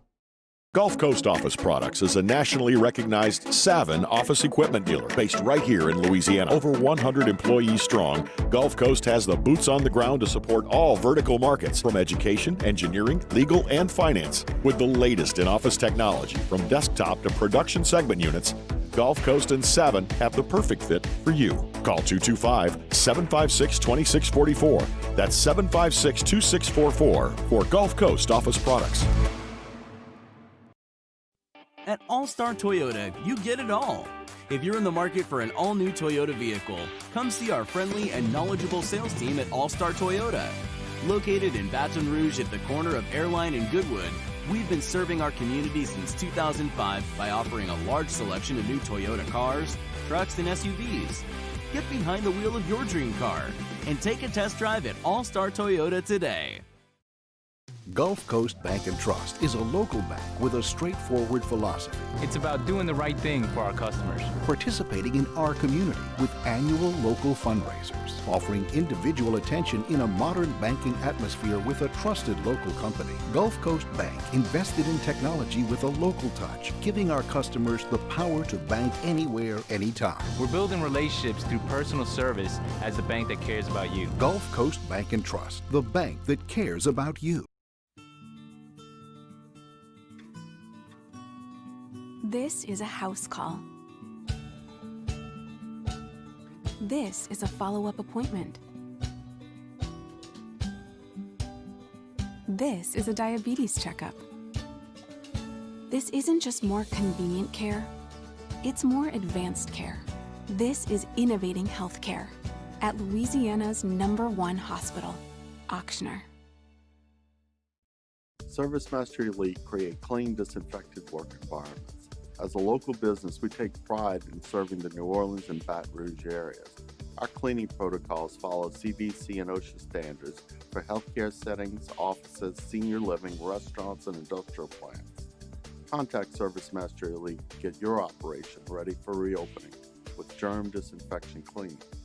ServiceMaster Elite, the trusted choice in professional cleaning since 1996. To all of our heroes working on the front lines of this COVID-19 pandemic, your bravery and selflessness represent the very best of us, and we want to say thank you. I'm asking everyone around the state to join me in celebrating the heroism of our healthcare professionals on the 19th of every month at 1900 hours, that's 7 p.m. Write a note of appreciation, make plans to donate to charitable organizations, or say a prayer. To learn more, visit 19thanks.org. Thank you, and God bless. If I built a van, it would do more than haul. It would carry my entire business. I'd make it available in dozens. Make that thousands of configurations. This hour is brought to you by Spencer Callahan Injury Lawyers.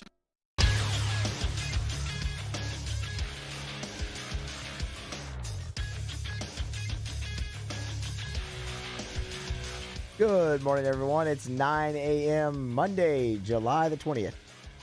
In case you missed hour number 1 or 2 of the show, as a matter of fact, catch that up at the 1045ESPN.com. Brought to you by Carriages. Coming up today on OTBOT, host of the Locked On Pels podcast, Jake Madison joins us at 9:30. Follow today's show by joining us inside the 1045 ESPN Huddle app, brought to you by Bayou Ford, on Twitter or Instagram at OTB_ESPN, or go ahead and subscribe to the Off the Bench YouTube channel for daily content every day. You can also watch the show live right now on the 1045 ESPN YouTube channel. OTBOT starts right now.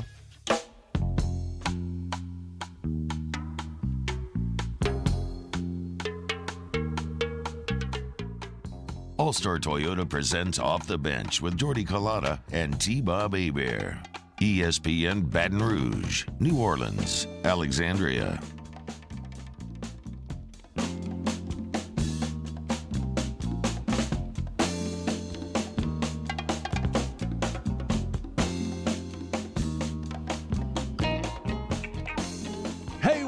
Going on, y'all? OTBOT officially underway. Your boys, T-Bob, Danny, Musso hanging out with you this hour. We got a lot to get to. I'm very excited. To me, this feels a bit like this is Sports is Back week. They're coming back, man. Let's kick it off. We got players, NFL players, reporting today for the Chiefs and somebody else. Whatever. Screw that, though. Tomorrow, all NFL rookies report. On Thursday, you got Yankees Nationals. You got Giants Dodgers. On Friday, you got the rest of the MLB playing. You got LSU football and the rest of college football kicking things off on the 24th. Remember, that's when that new extended football school can start, and they can actually begin to do some on-field practices. So, look, I know there's a lot of uncertainty. There's a lot of negativity, but as I said, I've been thinking a lot over the weekend. And while I still want to address the biggest stories, and there are things like, look, NFL, there's some drama right now in the NFL. NFL players are not happy with what the NFL has put forward in terms of a kind of codified testing system and how they're going to navigate this pandemic. But like that's going to be talked about everywhere else, and it's going to be talked to death, and we'll see where it eventually goes, right? In the realm of the unknown, as we sit here on the precipice, and things could go either way, we're going to have some fun. We're going to celebrate the return of sports, and we're going to hope that we don't have to eventually cross those negative bridges. When we do, we'll deal with them when we have to. But yeah, from where I sit right now on this Monday, I am pretty excited. So excited, in fact, that I'm even toying with the idea of getting back into baseball, man. Back into professional baseball, Musso. How are you feeling about that? Don't toy with the idea. Just go full send. Get into it. Buy a jersey. Jersey, that's actually a very fair point. Buying a jersey always helps. Just go. Maybe get a glove. I'm making with a T-shirt jersey though. Just keep it a little more economical in this. The jersey, in this downtime. Yes, yeah, exactly. No, and grown men shouldn't wear jerseys anyway. I feel like, but really, are you? Yeah, I'm in that camp. I love wearing my Zion jersey, dude. You do love wearing your Zion. I can't. I guess I'm in the other camp. No, I mean, look, I think it might be finally time to replace my Atlanta Braves Jason Hayward jersey. Yeah, he plays for the Cubs now, so that'd probably be good. He doesn't play there anymore. Yeah, he was a beast, though, back when I was in college, and he was like 19, animal. and he was coming up just murdering people. If you're going to go Atlanta Braves, I would definitely recommend Ronald Acuna. I mean, obviously. Not Freeman? No. Okay. I'm going to go Acuna. Why Acuna? Because he's a freaking stud. All right, dude, I've been saying that for years, that Acuna, you just had to wait on him, right? I mean, the potential was always there, and you're finally seeing it break through now. It's a testament to commitment and hard work. Ronald Acuna, my favorite professional baseball player. Good call, Musso. Yeah. But they got the Mets at 3:15 this Friday. So, I mean, yeah, actual professional sports. And even it's been kind of exciting even seeing some of the highlights a little bit from some of these preseason games. It was Aaron Judge rocking home runs. The MLS has been playing. They're playing right now live. And look, the testing there has been good. The bubble's been working there. We'll see. And one of the reasons, so baseball, I forgot, they're not doing a bubble scenario, right? They're going to be traveling around. Right, but they're doing it regionally. So, I mean, your schedule's kind of based mainly on Yes, I should know that. 40 of the games are going to be against your conference. You're going to play each of your divisional opponents 10 times. And the other 20 games will be interleague, and it's going to be teams that are close to you, like Moose is saying. But one of the things to watch if you are an NFL fan, because like the bubble concept for the MLS is working great, and it looks like it's working with the NBA. So that'll be able to continue. The NFL is going to try to not do the bubble. I'm going to try to travel city to city. So watching baseball and how the traveling city develops, that's going to give you some info about the potential of the NFL's plans to work as well. So. Yeah, man, we're right around the corner. In fact, my Braves getting screwed over. The only reason they didn't get Yasiel Puig was Corona avoided the deal. He had Corona, and they voided it. And I'm kind of saying this tongue-in-cheek because obviously I don't know a lot about baseball, and this is just a piece of news that I just read. But it is like an interesting direct impact from Corona on a roster. And as this NBA continues to develop and you get into these 8 games in the playoffs, I think you'll probably see more of that. But let's try to be positive on this Sunday. And you know what? Yes, it can be hard to be positive as a Pelicans fan, okay? I get this. I lived through it. Like we said, the latest news on Zion feels a bit like the James Franco meme where he's sitting there with a noose around his neck in the Wild West. He's about to be hung. He looks over. He says, first time. Like, that's just kind of par for the course of the Pels. So instead of, though, lamenting Zion's absence and like we said, first and foremost, you hope that all resolves a little, in a happy way. Let's look at how the Pelicans could make up for a Zionless existence in the bubble. And there's some very good reading both in The Advocate, The Athletic. There's a great set of Pelicans writers, and one of the guys that I think could be the key to making it in Zion's absence, however long that may be Derek Favors. And when you look at Derek Favors, it gets a little interesting because it was his absence and subsequent return that I think actually maybe had the biggest impact on wins and losses. We mentioned this earlier in the show when we were talking to Darnell Lazar. The Pelicans are trying to become just the 3rd team in NBA history to make the playoffs after a 13-game losing streak. They started 7-23. And then from December 23rd on, they went 21-13. What was one of the correlating factors in that turnaround? It was a fully healthy Derek Favors. To start the season, he was playing through injury, so he wasn't at his best.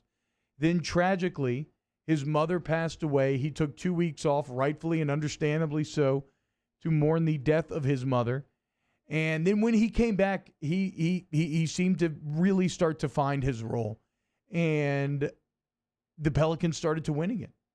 And so when you look at key figures in this restart and how the Pelicans can avoid coming out the gates as poorly as they did at the very beginning of the season, I think a healthy Derek Favors is going to go a long way towards making that happen. And look, man, if by the way, Pelicans 6-13 this year in games that Derek Favors didn't play, and especially defensively. So, okay, as we're going to continue to talk NBA a lot more in this hour, I'm just going to lay this out so I don't have to mention every time. Do y'all know when I say points per 100 possessions, do you know what that's supposed to equal to? I guess like the number? Or? Well, no, I guess I'm not asking this question. Great. Basically, points per 100 possessions is just basically an NBA game. You have around 100 possessions in an NBA game, right? So when I say they outscored opponents by 12 points per 100, it's just saying, okay, with that lineup on the floor, if you extrapolate it, they'd win a game by 12 points, right? If you outscored your opponents by 12 points per 100 possessions. Well, when Derek Favors is on the court, the Pelicans are a full 5 points per 100 better just by his presence on the court. And then so when you combine that with the defensive prowess of Drew Holiday and Lonzo Ball, you can see what Coach Lazar was talking about. This Pelicans team has a real chance to be a defensive force. So, look, I think Favors is going to be terribly important in this return if Zion's not able to. But then probably sometimes the simplest answer is best. Who will be most important? You just got to look at the All-Star. It's Brandon Ingram. Coach Lazar touched on that as well. Here's a guy who, before Zion returned, he was kind of used to being, okay, I have to put the team on my back. It's got to be me. And he was getting it done, averaging 25 per. Can he get back to that form? And then he's in an especially tough spot because if Zion does return midstream, he has to still carry forward that success while also allowing Zion to operate. But if that happens, there is a ton of hope. If Zion returns and you have this Pelicans team at full strength, because we just mentioned points per 100. How about this? This is shocking. And this shows you how good at full strength, if the Pelicans can ever see this, how good this team could really be.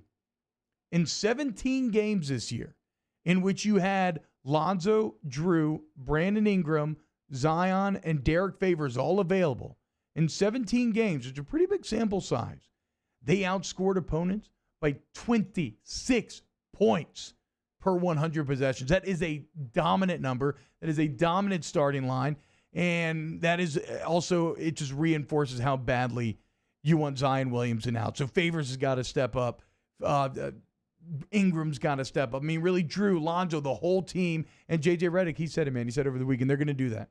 They're going to do whatever they have to. Zion has to take his time, deal with his family medical emergency, and they'll be ready for him when he gets back. And we'll continue to break it down as we get closer and closer to the bubble. Coming up next here on OTBOT, I want to talk some New Orleans Saints, talk about Janoris Jenkins and Marshawn Lattimore, what that cornerback combination could mean for this defense. Also, the potential of Marcus Davenport coming into this year and where that Saints defense needs the most help.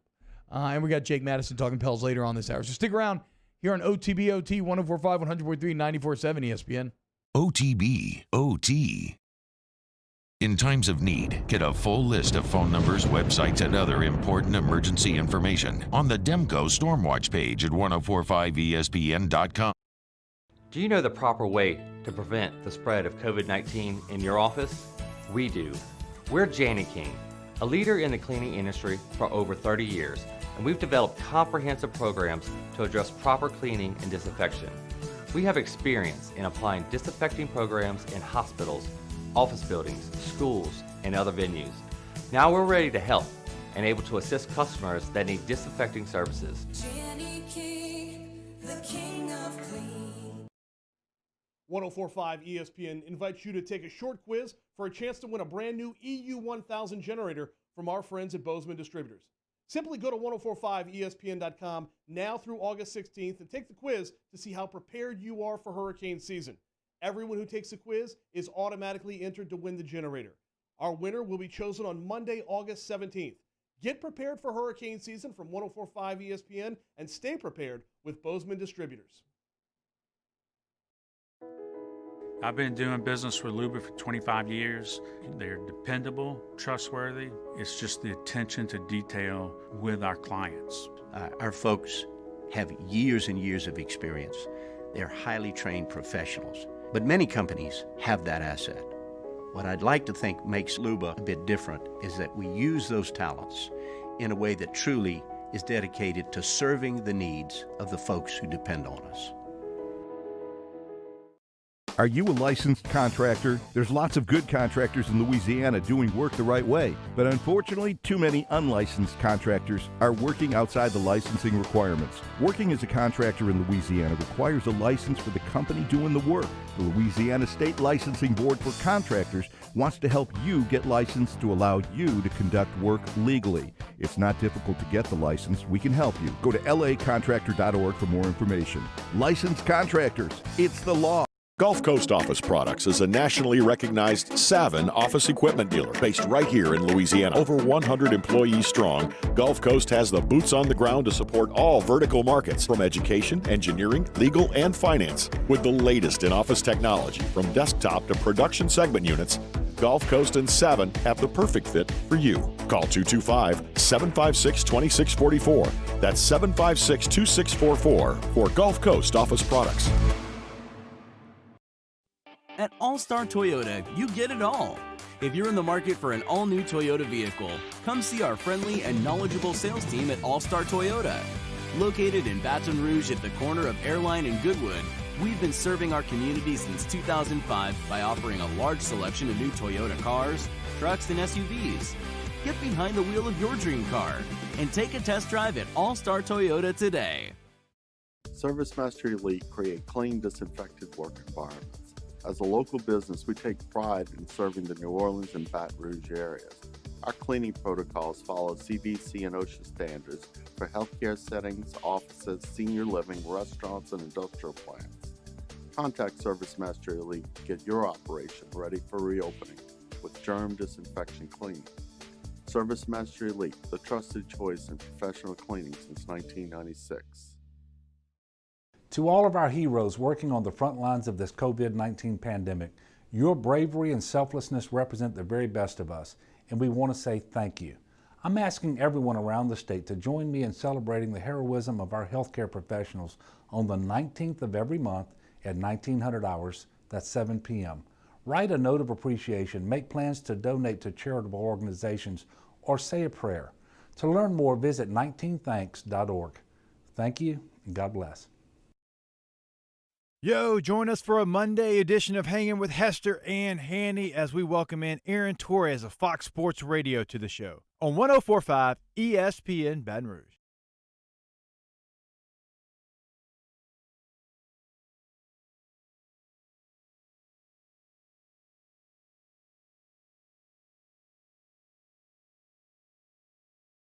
OTB, OT, with T-Bob Hebert, ESPN Baton Rouge, New Orleans, Alexandria.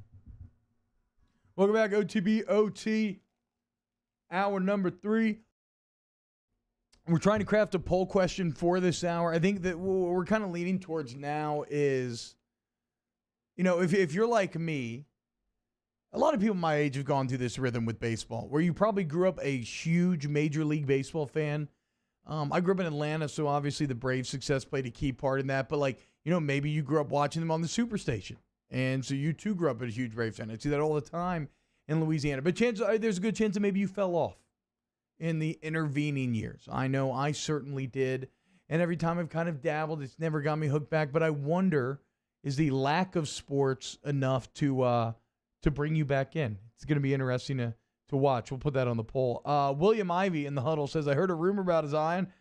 He really tested positive for COVID, so he left the Bubby on a family matter so he could return quicker. And he asked me to know about this. I've not heard anything like that, but I'd be real careful believing any rumors such as that. Like the other rumors that you're hearing is like, what if it's an actual injury problem that the Pelicans are trying to cover up? Here's why that all feels so unrealistic to me is there's so much reporting going on, so many good journalists who are, trained in their entire professional life, have worked at getting to the bottom of stories. And there's so much focus on the bubble, on the NBA, and on Zion Williamson specifically. Remember, the NBA, you could make the argument they went out of their way to include the Pelicans here.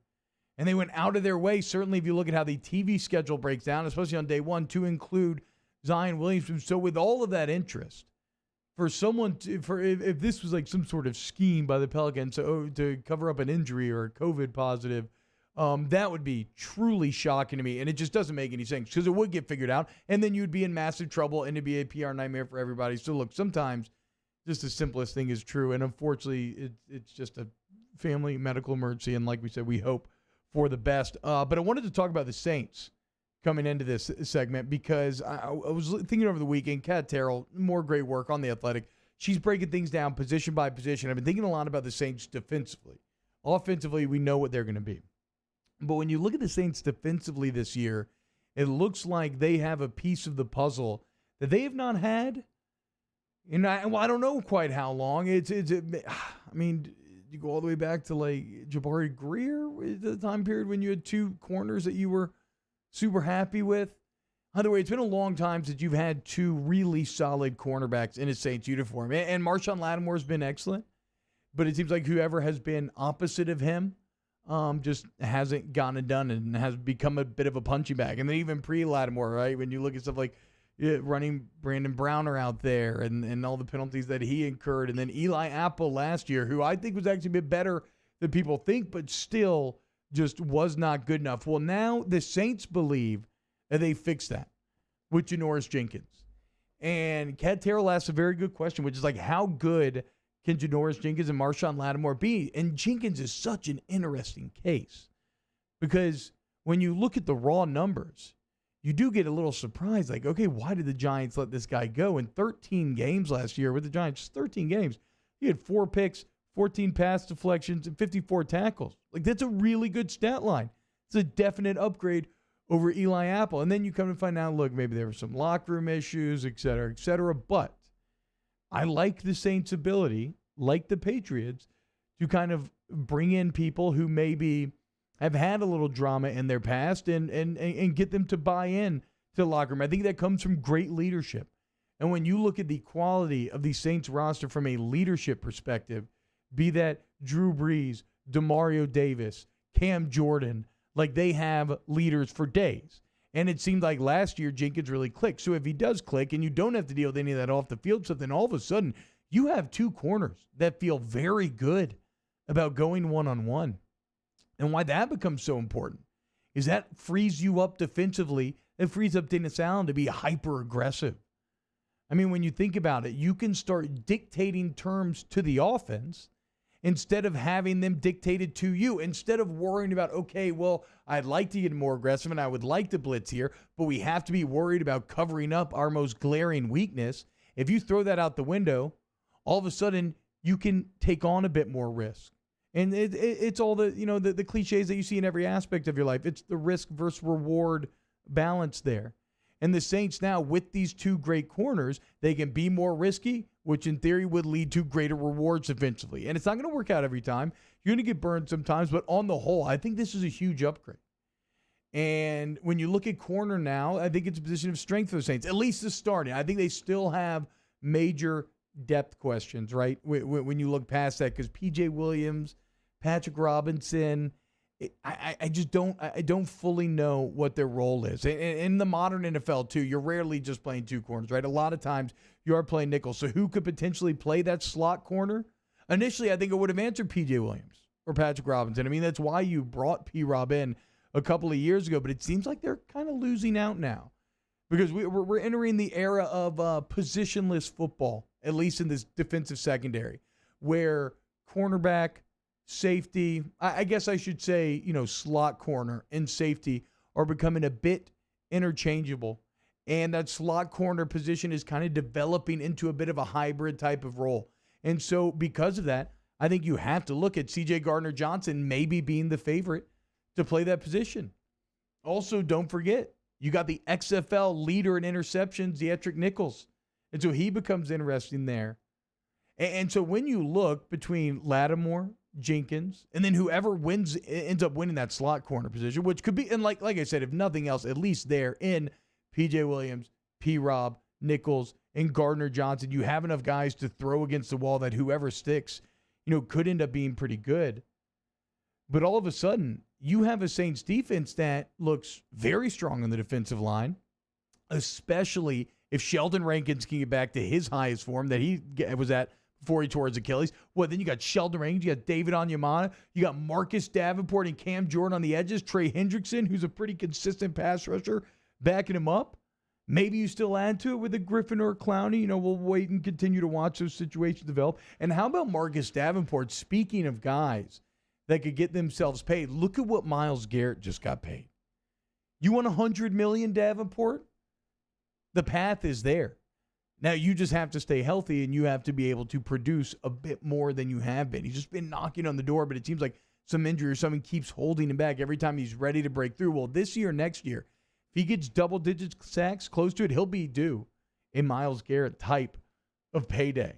So defensive line, you look great. Secondary, right? I between Marcus Williams, Malcolm Jenkins, Gardner Johnson, and then everybody else we just mentioned, Jenkins and Lattimore on the outside, I think that's a pretty solid group. All of a sudden, your weakest position group ends up being the linebacking core. And it's a testament to the Saints roster that your weakest position group would also feature a first-team All-Pro player in Demario Davis. Now, that said, Davis is great. But outside of him, you still have injury and depth issues, right? And it's why Zach Bond out of Wisconsin is going to be so important for this New Orleans Saints team, is because last year they were having to sign guys off the street. I don't even remember this. Do you remember Stephon Anthony coming back last year? I was kind of shocked to learn that he played for the Saints again down the stretch last season. You had Manti Te'o signed off the street. Kiko Alonso before he tore his ACL. Caden Ellis hurt. Alex Anzalone hurt. I love Craig Robertson. Excellent leader. Excellent special teamer. You don't necessarily want him starting at linebacker. None of these guys exactly strike fear into the opponent. So Zach Bond has a huge opportunity to make an impact on this team. Also, I think you'd love to see Anzalone stay healthy to fulfill some of his potential. And if you can, if that group can stay healthy, and the cornerbacks as well, the Saints look like they have the makings of being a top 10 defense.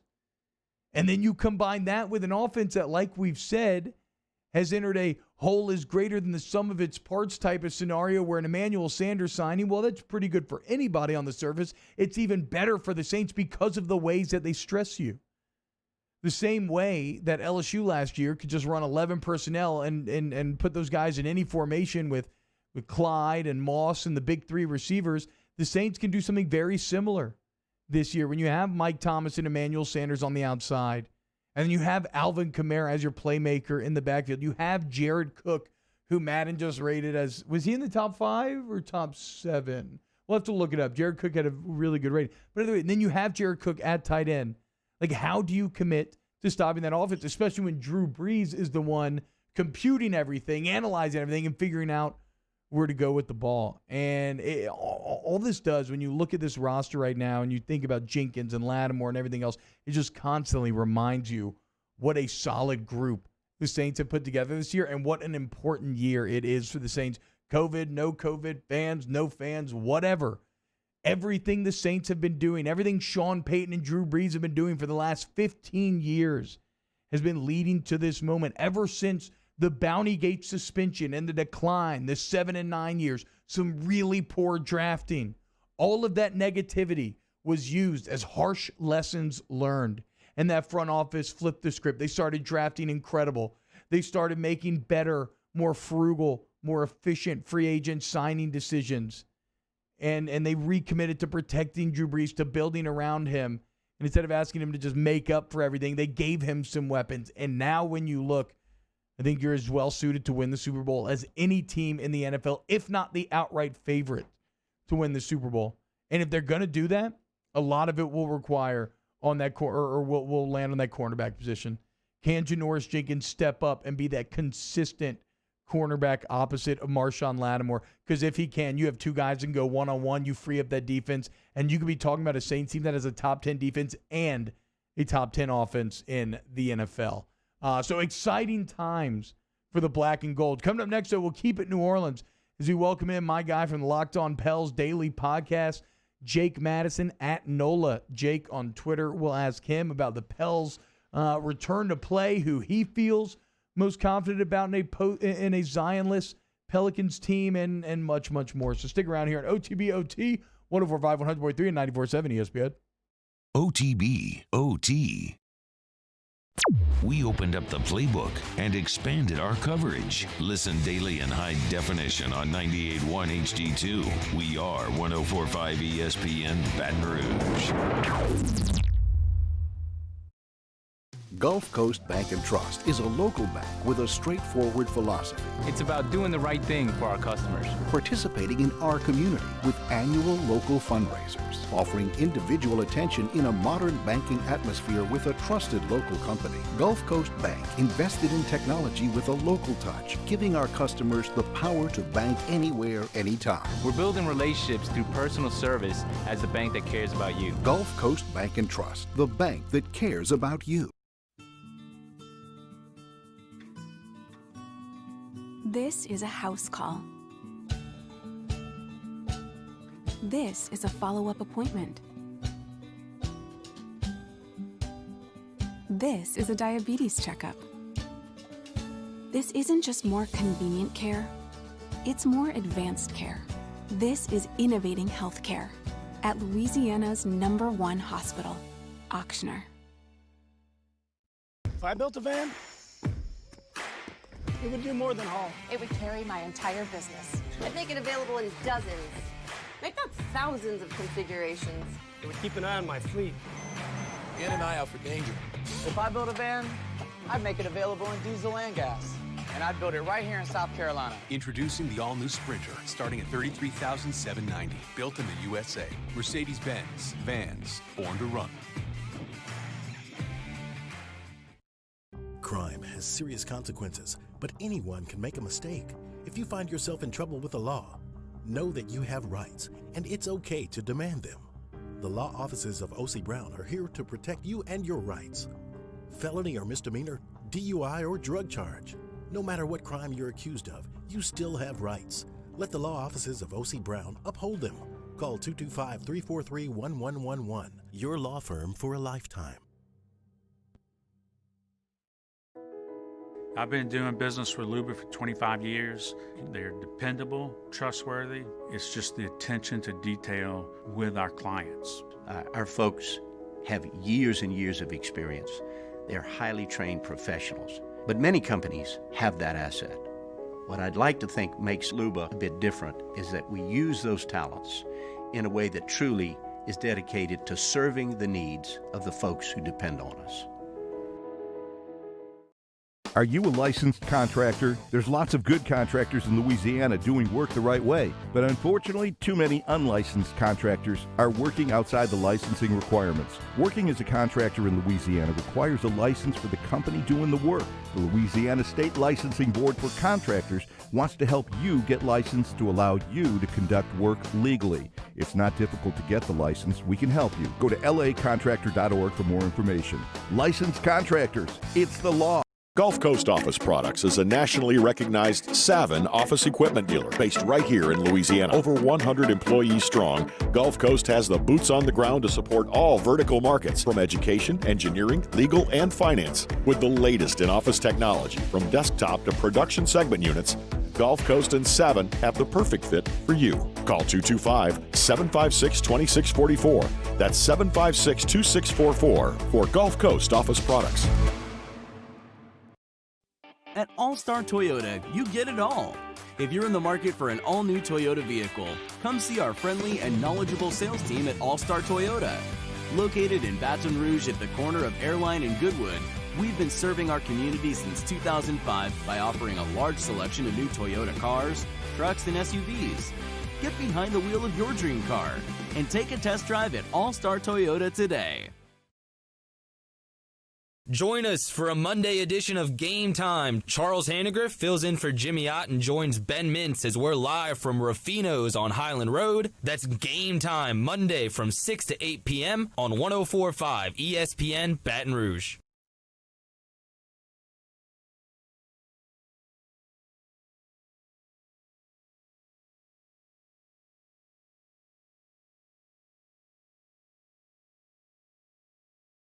OTB, OT, with T-Bob Hebert, ESPN Baton Rouge, New Orleans, Alexandria. What's up, y'all? What's going on? Welcome back to OTB OT, hour number 3, hanging out with you. Talk some Pelicans, we talk some Saints, talks how it's the return of sports week. Very excited. Baseball back later, NBA right around the corner. And thus, we are talking to one of my good friends, the man who, as I was telling Musso and Danny during the break, is responsible for my Pelicans fanhood, given that he would allow me as a young radio host to come hang out with him at all the Pels games with his season tickets up there in the upper deck. Talking about Jake Madison, at NOLA Jake on Twitter. Catch him on the Locked on Pels daily podcast. Jake, what's up, bro? What's going on, man? Excited to be on talking some basketball with you because that means it is right around the corner. We're going to see some real games soon. We are going to see some real games soon. Unfortunately for the Pels, it may not be with Zion. I'll just start here. Do you know anything? Have you been privy to anything the general public has not in terms of this family medical emergency? Do we have any more details on Zion's absence? No, not right now. And Alvin Gentry spoke to the media the other day and said he hasn't even spoken to Zion since Zion left the bubble. I think they're giving him all the space he needs in the world right now to just kind of take care of whatever it is that's going on. Obviously, it doesn't sound like anything good, and they put family first, which I think kind of speaks to the culture and the organization that they've built there. Yeah. So he'll return when he's ready to return, but unfortunately no update. And right now, with kind of the clock ticking down to that first game against the Utah Jazz on the 30th, there might not be Zion Williamson there for New Orleans. Yeah, and so I know that. So if he's gone for 7 days or less and tests negative every day, then it's only a 4-day quarantine when he returns. If he gets beyond 7 days, and get a little more wonky. So with that in mind, let's operate under the assumption that he won't be there at least for the first couple of games. Who is most important, do you think, to the Pels coming out with wins in a Zion absence? Yeah, it's going to be Brandon Ingram, and I think it's going to be Brandon Ingram even if Zion is there. This is the guy that's grown into an all-star this year for New Orleans. This is the guy that's kind of been their leading scorer, averaging close to over 24 points per game on the season, and has been really a centerpiece of this deal here for Anthony Davis. So I think Ingram's got to kind of be the guy that's going to get New Orleans buckets and has to step up and be the leader of this team, even with Zion there. These are 8 basically do-or-die games, 8 playoff games for New Orleans, 8 game sevens, if you will. And I think you've got to have a guy who can score from any point on the court, which is what Ingram can do. His three-point percentage is very good this year. His shot profile's changed, less mid-range jumpers, more attacking the rim, more stretching the court. He can get his shot off from anywhere. Having a guy like that is the guy who's going to lead you to victories. And don't forget, leading up to Zion's return, the team went 10-5 in their previous 15 games. They were playing good basketball without Zion Williamson. The fact that these first 2 games are against the Utah Jazz and then the Los Angeles Clippers, arguably the 2 most difficult games for New Orleans over these final 8 that they're going to play, those teams are in the playoffs. They might be treating this like a preseason game. They may not be playing guys fully like you might expect because they're kind of set. They don't need to rush anyone back. New Orleans is going to go into this with a different kind of intensity because of the do-or-die situation. So even without Zion, I feel pretty confident this team can get victories over both the Jazz and the Clippers in these first 2 games. So you mentioned that record going into Zion's return, and we kind of touched on this in the open of this hour, Jake, but how much of that success right before Zion got back, how much of that do you think was due to having a healthy Derek Favors? Of course, he was kind of hurt at the beginning, and then he had to deal with the tragedy of losing his mother. He took a couple weeks off. What kind of impact has he had on this Pelicans team? It's huge. He is crucially important to the defense. The defense for the first chunk of the season ranked in the bottom 5 in the league. They were atrocious. They gave up offensive rebound after offensive rebound. Second chance points just doomed New Orleans not being able to end those opponents' offensive possessions. Derek Favors stepped back into the lineup consistently right around Christmas Day. And since Christmas Day and that day they beat the Nuggets on the road, an upset win, they've had the 8th best defense since then. So It's been a remarkable turnaround. And that's key to how this team wants to play. You have to end possessions, get a defensive rebound, and then you can get out in transition and run. Grab the board and go. But when teams are scoring on you and you have to inbound the ball, it takes away those fast break opportunities. Alvin Gentry and the system he wants to run with all of the athletes they have here require terminating defensive possessions. That is what they call it. Getting those stops, getting out and running kind of feeds into their offense, and that's where they're really their most dangerous. So their defense has dramatically improved since Derek Favors returned. He's been really important to this team. Doesn't always show up in the stats and in the numbers, but you can see it when you kind of break down the lineup data. Zion out there without Derek Favors, bad defender. The numbers look much better when he's paired with a guy like Derek Favors who can eat up those defensive boards, block shots, protect the rim. That's how they're going to win in the bubble, is through defense leading to their offense, and Derek Favors is the biggest part of that. And so there's all kind of great numbers about like the Pelicans' full-string starting lineup and what it does on a points per 100 possessions type of basis. One of the most shocking numbers I came across in that facet, though, and I mentioned it a couple of times now, but I'm trying to get a wide range of opinions on this. It's the fact that when Lonzo Ball and Drew Holiday are on the court at the same time, they outscore opponents by 12 per 100. When Lonzo Ball comes off the court, Drew teamed up with any other guard, that number goes down to -1, where you are getting outscored. Who is the best candidate to fix that option? Is it Nickeil Alexander-Walker, Redick? Like, how do they fix that in this stretch? You know, it's going to be interesting to see because there's no other player that does exactly what Lonzo Ball does on this team. He is a strong rebounder for the point guard position.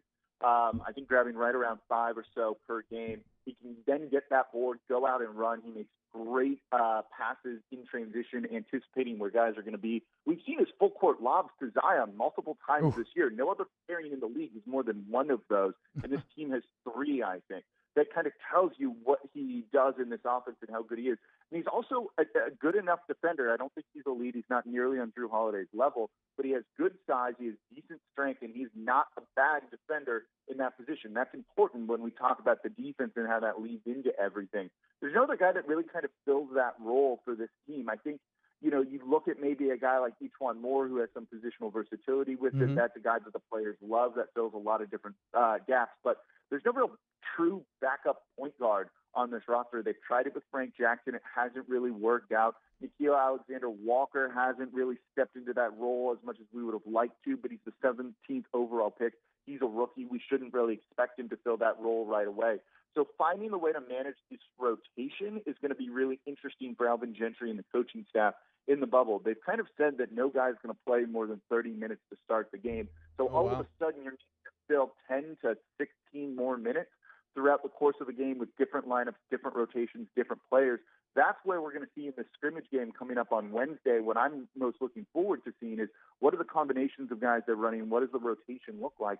Because you've got to fill in these gaps because these guys have been off for 3-4 months now. And yes, they're having an extended ramp-up period right now, but you don't want to kind of throw them in cold and risk an injury that lingers over into next season. So they're going to have to look at some different lineups, and I don't exactly know how they're going to replace a guy like Lonzo Ball and everything he's done out there. He's been playing some of the best basketball. He's been playing, let me change that. He's been playing the best basketball of his career over these past couple of months, I think. And so he fills a very big role for New Orleans. Yeah, and it's kind of crazy to imagine that the Pelicans don't have a roster where you could not play anybody over 30 minutes. It just shows the immediate impact that Griffin and Langdon have had in the last year and a half since they've been there. When you look at Zion's absence from earlier in the year, it seems like the Pelicans, when it came to starting lineups, they played Brandon Ingram at the 4 a lot, and they had some success there. If you had to try to project what a starting lineup without Zion looks like, do you have a projection that you're comfortable with? Yeah, a little bit, and there's some options there. I think that, you know, potentially depending on the opponent, the closing lineup might change depending on the situation of the game, and you can kind of get the 4 core starters and then piece in the last guy. And I think it's obviously going to be Drew and Lonzo in the backcourt. You're going to have Derek Favors at the 5 playing the center position. You'll have Brandon Ingram at the 4, where he's played the majority of his minutes so far this season. So it leaves that open small forward spot. You can go small and play a guy like J.J. Redick out there for the shooting. We know what he gives you on the offensive end of the court. But without Zion, I don't know if that's as necessary. So I would not be shocked to see them play a guy like Josh Hart, who started a number of games for New Orleans in this kind of same situation all season long. So he can step in, give you enough three-point shooting. He gives you a lot of defense. He gives you strong rebounding, which we've talked about how important that is for New Orleans. So overall, I wouldn't be shocked if you see Josh Hart coming in there and then J.J. Redick coming off the bench. But if you're playing a weaker offensive team, and they're going to run into a couple of these. When they play the Spurs and the Wizards, I'm not exactly worried about those because those teams, without LaMarcus Aldridge and without Bradley Beal, aren't really going to hurt you. Maybe you throw J.J. Redick out there, try and bury them under a barrage of points early on, and then kind of cruise to a win throughout the rest of the game, and you don't need to stress about it as much. So they have some options, and they're both good options with Josh Hart and J.J. Redick. Jake, has there ever been a more likable person than Josh Hart? No, I don't think so. I talked about this actually on Locked On Pelicans on today's show, that it's just awesome to have a bunch of dudes that you want to root for on this team. Yeah. You talked about it in your open. We've gone to so many games together. It's where we first hung out. There are times that Eric Gordon out there on the court and he makes a three and you don't feel great about cheering for him. All of these guys, you feel really excited about. You feel really good about cheering for all of them. And it's just a likable group of guys. And it's led by Josh Hart. We've seen him struggle on the golf course in Orlando so far this year, chugging from a bottle of wine there. He had a wine fridge shipped into his hotel room. He's playing Call of Duty all the time. He has moments like us where he looks really good on there. Then there's times when he doesn't look so good on there and he's getting carried by his teammates. Just a fun dude to root for, I think. Yeah, and he's the ultimate glue guy. Every crew needs a glue guy, and he's down to do all the dirty work. That'd be real interesting to maybe have him in that starting lineup. Nola Jake, host of Locked Up Pels podcast. Jake, tell everybody how they can keep up with you as this Pelican season ramps up. Yeah, we got a scrimmage game coming up on Wednesday. We got our first game next week. So if you've forgotten what went on during the NBA season, like I even have at times, Locked On Pelicans is kind of the way to catch up on it. We're here Monday through Friday for you all, about 20 minutes up there in the morning for you, just to kind of hear what's going on. We'll be recapping all the games, everything, as this team tries to get into the playoffs and might be considered the favorite to get into the 8th spot and make the NBA playoffs in Zion's first year. So it's a lot of fun. And just search Locked On Pelicans wherever you get your podcast from. There you go. Jake Madison at Nola Jake on Twitter. He's the man. Jake, thanks so much, man. Always, my friend. Take care. Also, quite a fine X-Wing pilot, if I do say so myself. We used to play a lot of X-Wing miniatures game together back in New Orleans. All right, we will wrap up OTBOT next here on 104.5, 100.3, and 94.7 ESPN. OTB OT. Sports will be back. But for now, we're all rooting for a different kind of hero. Let's embody the best parts of sports. Teamwork, Sacrifice, resilience, one goal, together.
Yo, join us for a Monday edition of Hanging with Hester and Hanny as we welcome in Aaron Torres of Fox Sports Radio to the show on 104.5 ESPN Baton Rouge.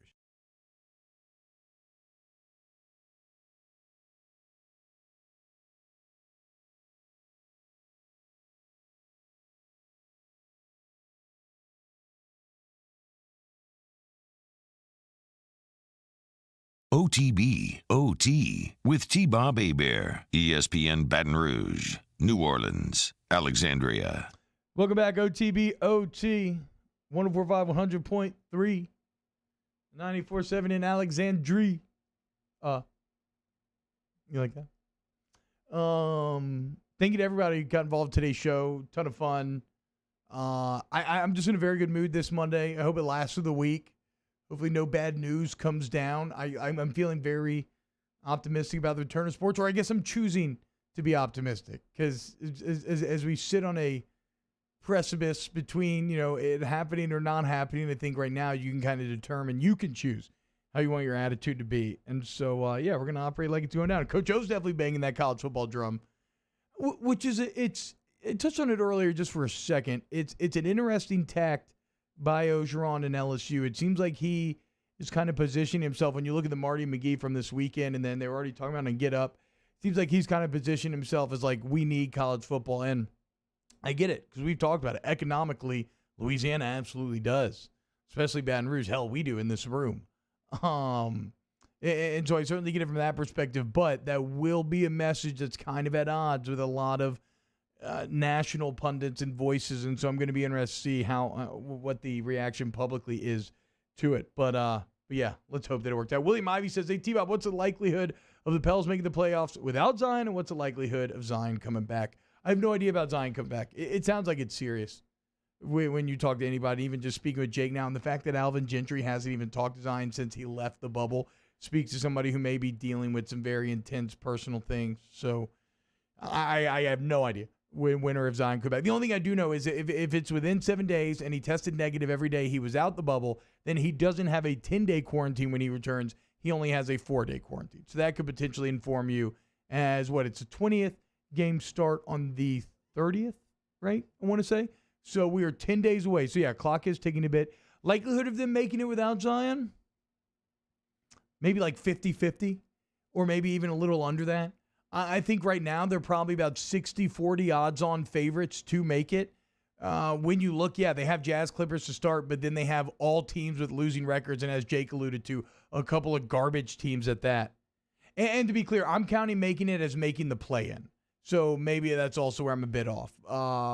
Because if you make the play-in, if they made it as a 9 seed, they would then have to beat Memphis 2 games in a row to actually face off against whoever the eventual 1 seed is, likely the Los Angeles Lakers.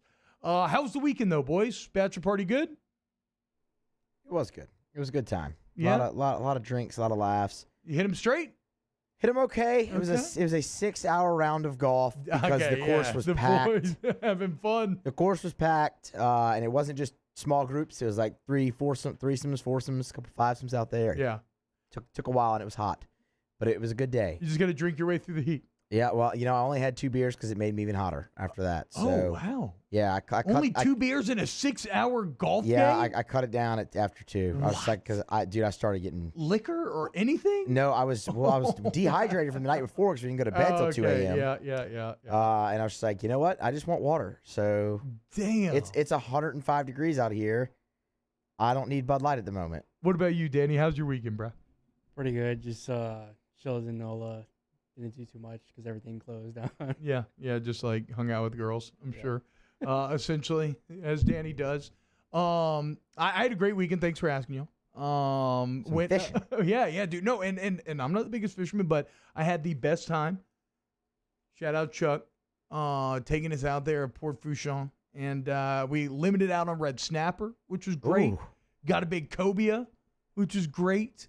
Some mangrove snapper as well.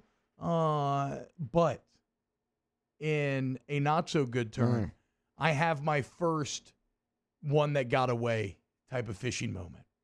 Let's hear it. Yeah, I know. And so we caught about a 35-pound cobia to start the day, right? Huge get off the bat, delicious fish. Let's go. Super hype. Second spot, I drop in with a croaker. And immediately, I can't help say it, but like croaker, like the Cajuns say, it's croaker, whatever, right? So we, oh yeah, by the way, the day started, they woke up, they caught 170 croakers to get ready for the day. They got to the boat that morning, the pump died, everyone was dead. Oh, no. So we had to fish our bait to then go offshore fish, which was actually super fun. I liked it a ton. But so right at this second spot, I dropped my line in, and this thing is a monster, dude. I'm fighting it for 15 minutes. It finally surfaces about 20 feet away from the boat. It's wild, dude. I'm like, oh my God, it's double the size. I'm not saying this is what they said. They said about 5 feet, 50 pounds. In a couple of years, I'll probably bump that up to 7 feet, It's a fish 70 story. pounds. You have yes. to. And then eventually it'll become 10 feet. For now, it's 5 feet, 50 pounds. Thing was massive. It's 20 feet away. I see it on the top of the water. However, during the fight, my father's line had gotten tangled on mine. Oh, no. And he was fishing the bottom, so he had this huge weight on it. And that weight sitting on the line, and it jostles, it slides down the line, hits the hook, pops out of the fish's mouth. Dude. Gone. I was exhausted. 15-minute fight. Then I went on like a 2-hour no-catch streak. My dad's catching, brother's catching. I was hurting. It's okay though. Bounce back, like we said, living out a red snapper, fried fish all week. Very excited. Shout out to Chuck and the boys. But yeah, my first ever one that got away. So look at me. I'm a big fisherman now. I'm in the club. Shout out Danny. Shout out Musso. Great work. Go to OTB and answer the poll question, which I kind of already forgot. We'll give you the results tomorrow. And stick around. More off the bench coming at you Tuesday. OTB, OT.